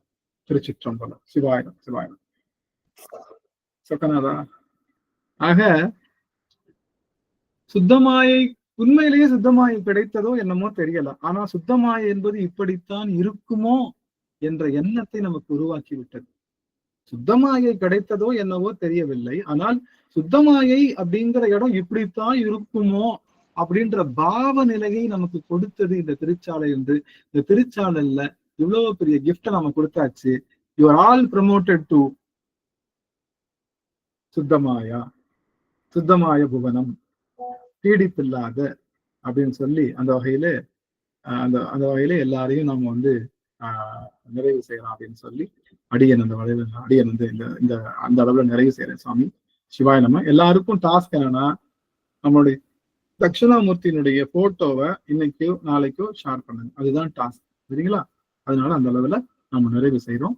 நிறைவு செய்ய பிரேமாமா அவர்கள் மூர்த்தி போட்டோ காமிக்கிறேன் பாருங்க. ஆமா ஆமா தெரியுது, அலமேலாமா தெரியுது. அருமை அருமை அருமை சுவாமி. ஆஹா ஆஹா ஆஹா, இப்பவே சுத்தமாய்க்குள்ள போன மாதிரி உணர்வு. நமச்சிவாய். அம்மா பிரேமாமா நிறைவு செஞ்சிடலாம். நமச்சிவாய். சிவாய நம. திருச்சிற்றம்பலம். தென்னாடுடைய சிவனே போற்றி, எந்நாட்டவர்க்கும் இறைவா போற்றி. வான்மையில் வழாது பெய்க மழை வளம் சுரக்க மன்னன் கோன்முறை அரசு செய்க குறைவிலாது உயிர்கள் வாழ்க. நான்மறை அறங்கள் ஓங்க நல்தவம் வேள்வி மல்க. மேன்மைக்குள் சைவ நீதி விளங்குக உலகமெல்லாம். மேன்மைக்குள் சைவ நீதி விளங்குக உலகமெல்லாம். திருச்சிற்றம்பலம். அனைத்தடியார் திருவுடைய தாமலை சென்னிமேல் சுட்டி வணங்குகிறேன். சிவாய நம. ஐயா, நீங்க கண்ண முடி தியானம் பண்ணக்குள்ள எனக்கு உடம்பு கொஞ்சம் லேசான மாதிரி இருந்ததுங்க. ஆள் போனதே தெரியல. ஆனா என் உடம்பு கொஞ்சம் அப்படியே லேசான மாதிரி, அப்படியே ஒரு நிலையில இருக்கிற மாதிரி இருந்ததுங்க அடியனுக்கு. தேவி அம்மா, உங்களுடைய கேள்வி எழுப்பலாம் சாமி. ஐயா, இப்ப அந்த சுத்தமாய புவனம் எல்லாம் வந்து நமக்குள்ளதான் இருக்குன்னு சொல்றீங்க. அப்ப அந்த 224 புவனம் ஏதோ சொல்லுவாங்களா, அதுவும் நம்மளுக்குள்ளதான் இருக்குங்கிறீங்களா? இல்ல அந்த புவனங்கள் வந்து சப்ஸ்டன்ஸ். ஆக்சுவலி நம்மளுடைய மண்ணுனாலையும், அதாவது புவனம் ஒன்றுதான், ஆனா அதுல இருக்கக்கூடிய அந்த உணர்வு, அந்த புரிதல் நிலையில தான் புவனத்தினுடைய ப்ரமோஷன்ஸ் இருக்குன்னு சொல்ல முடியாது. வேற ஒண்ணும் இல்லை. புவனம் சுத்தமாய புவனம்ன்றது நம்ம 284 புவனங்களும் என்ன மாய புவனம் தான், பிரகிருதி மாய புவனம் தான்.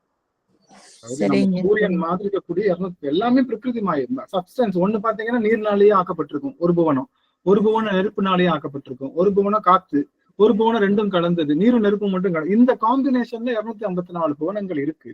அது எளிய நம்ம பார்த்த பூமி மாதிரி எல்லாமே சின்ன சின்ன துகள்களா சுத்திட்டு வந்துட்டு இருக்கு. ஆனா அந்த புவனம் எல்லாம் பிரகிருதி மாய புவனங்கள் தான். அது நீர் நெருப்பாலதான் ஆடி இருக்கு. அதுல இருந்து ப்ரமோட் ஆகிறோம்ல, சுத்தமாயை சுத்தமாய். அந்த ப்ரமோஷன் வந்து இருக்கிற இடத்துலயே நிகழும் புரிதல்ல தான் இருக்குது. அந்த ப்ரமோஷன் வந்து புரிதல்ல இருக்குன்னு தான் அடியன் சொல்லுவாங்க. சரிங்க. அப்புறம் இன்னொன்னு, இந்த கலையாத கல்வியும்ல வர்றதுல வந்து தவறாத சந்தானமும் அப்படிங்கிறதும் நீங்க இப்ப இந்த ஆழம் விழுது அந்த சந்தானம் வந்து, சந்தானத்துக்கு 2 பொருள் உண்டு. அதாவது குழந்தைகள் விருத்தி வேற சந்தானம் வேற. நல்லா கவனிங்க, விருத்தி வேற சந்தானம் வேற. விருத்தினா என் மூலமா ஒரு பிள்ளைய நான் கொண்டு வந்தேன்னா அது பேர் வந்து எனக்கு என்ன, விருத்தி, குலவிருத்தி. சந்தானம்ன்றது அது என் பிள்ளையா இருக்கலாம், நான் வேறு பிள்ளைய தத்தெடுத்து வளர்க்கலாம். புரியுதுங்களா? என் பிள்ளையாவும் இருக்கலாம், என் வாரிசு சொல்றதுக்காக நான் வேற பிள்ளையும் தத்தெடுத்து வளர்க்கலாம். அது பேரு சந்தானம்னு சொல்லுவோம். சந்தானம் அப்படிங்கிறது காமனா விருத்தின்னு சொல்லுவோம். காமனா குலத்தை விருத்தி பண்றது. விருத்தின்றது என்னுடைய நேரடி தொடர்பு. சந்தான பரம்பரை சொல்றாங்க இல்லையா? சந்தான பரம்பரை எல்லாருக்கும் அவங்கவுங்க குழந்தை கிடையாது. எல்லாருமே சமயக்குறவர்கள், சந்தான குறவர்கள் எல்லாம் அவங்க வழி வழியாக அடியடியாக வந்தவர்கள். அதனால அப்படித்தான். மகிழ்ச்சி மகிழ்ச்சி. ஆக நன்றிங்க சுவாமி. ஒரே ஒரு அடியவருக்கு வாய்ப்பு, எவரேனும் பேசலாம். ஐயா, அடியன் இன்னைக்கு வகுப்பு உண்மையாவே ரொம்ப ஆனந்தமா இருந்ததுங்க ஐயா. சொல்லும் எனக்கு திடீர்னு உபநிஷத்துல வந்து ஒரு ஸ்லோகம் வந்து ஞாபகத்துக்கு வந்தது. குரு அஸ்து மௌனம் வியாக்கியானம் சிஷ்யாஸ்து சின்ன சம்சயா அப்படின்னா,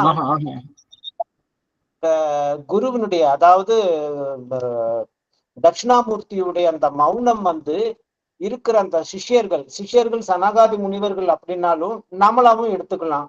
நம்மளுக்கு வந்து அது மிகவும் விளக்கமா இருந்ததாமா. அவருடைய மௌனம் சின்முத்திரை வந்து நமக்கு வந்து ரொம்ப விளங்கக்கூடியதா இருந்தது அப்படின்றது அதனுடைய பொருளுங்க. அப்புறம் நீங்க இது சொல்லி வரும்போது அந்த சிதாகாசம் அப்படின்னு சொன்னீங்க இல்லையா, அந்த சுத்த மாயையை விளக்கும் போது சிதாகாசம் அப்படின்னு சொல்லும் போது உள்ளூர் ஒரு உணர்வு தோன்றி அப்படியே எனக்கு துரியாதீதத்துல அப்படியே அந்த அப்படியே மேல போன ஒரு பெரிய உணர்வு வந்ததுங்க. அது ரொம்ப அது 2-3 செகண்ட் தான் இருந்ததுங்க. ஆனா அந்த உணர்வு வந்ததுங்க. அதுக்கப்புறம் பார்த்தோம்னா நீங்க உங்களுக்கு ஒண்ணும் தெரியாது சிதாகாசம் அப்படின்னு சொன்னீங்க. அது உண்மையாவே ரொம்ப உணர்வு வந்ததுங்க இன்னைக்கு. மகிழ்ச்சிங்க சுவாமி, ரொம்ப சந்தோஷம். அடியார்கள் எல்லாம் இன்னைக்கு ஒரு முறை இது தருவார் இந்த அரியாசனம், அது மாதிரி இந்த அரியாசனம் யாராவது தருவ முடியுமா?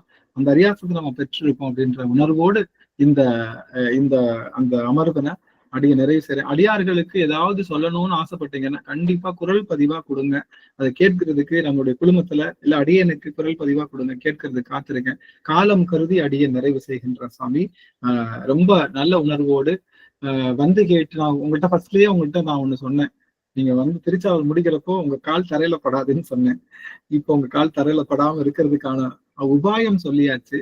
அது தரையில பட்டாலும் அது நீங்க சித்தமாய பவனத்துல இருப்பதாக உணர்வு பாவனை செய்ய செய்ய அந்த அத்துவிதம் வளர வளர உங்களுக்கு பேரனுபவம் கிடைக்கும்ன்றத அடியன்னு சொல்லி இத அடியார்கள் பெறணும்னு சொல்லி இந்த அளவுல அடிய நிறைவு செய்கின்ற சுவாமி. திருச்சிற்றம்பலம்.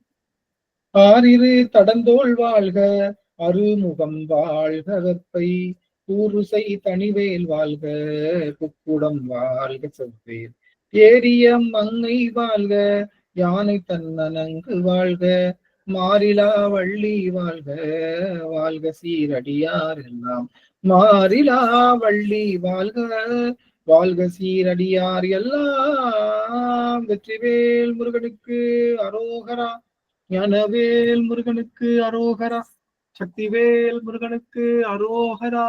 திருச்சிற்றம்பலம். ஊருக்கு வந்தாச்சுங்களாங்கய்யா? வந்துட்டேன் சாமி, ஊருக்கு வந்துட்டேன். அங்க நம்ம திருவேற்காட்டுல இருந்து அப்படின்னு பேசுறேன். இன்னொன்னு சாமி உத்தரவு சாமி, நம்ம வந்து கண்டிப்பா பூஜையில டான்ஸ் ஆடணும். ஒரு நிமிஷம் மியூட் பண்ணிக்கலாம். நம்ம பூஜையில நம்ம கண்டிப்பா நடனம் ஆடணும். நம்ம பெரிய நடனம் ஆடாட்டினாலும் கையில கை வச்சு இந்த நடனமாவது ஆடணும். இறைவனுக்காக கூத்து ஆடுதல் வேண்டும். அதனாலதான் அடியேன் ஒவ்வொரு முறையும் அந்த வாழ்த்து பாடும்போது நடனம் செய்கின்றேன். அதனால நீங்க சின்னதா ஒரு மூமெண்ட் போடணும், சின்னதா சாமிக்கு டான்ஸ் ஆடணும். கூத்தாடேன் ஆமாறேன் அப்படின்ற மாதிரி நல்ல டான்ஸ் ஆடுதா, பரதநாட்டியமே ஆடுங்க சாமிக்கு முன்னாடி. ஆடல் காணீரோ திருவிளையாடல் காணீரோ,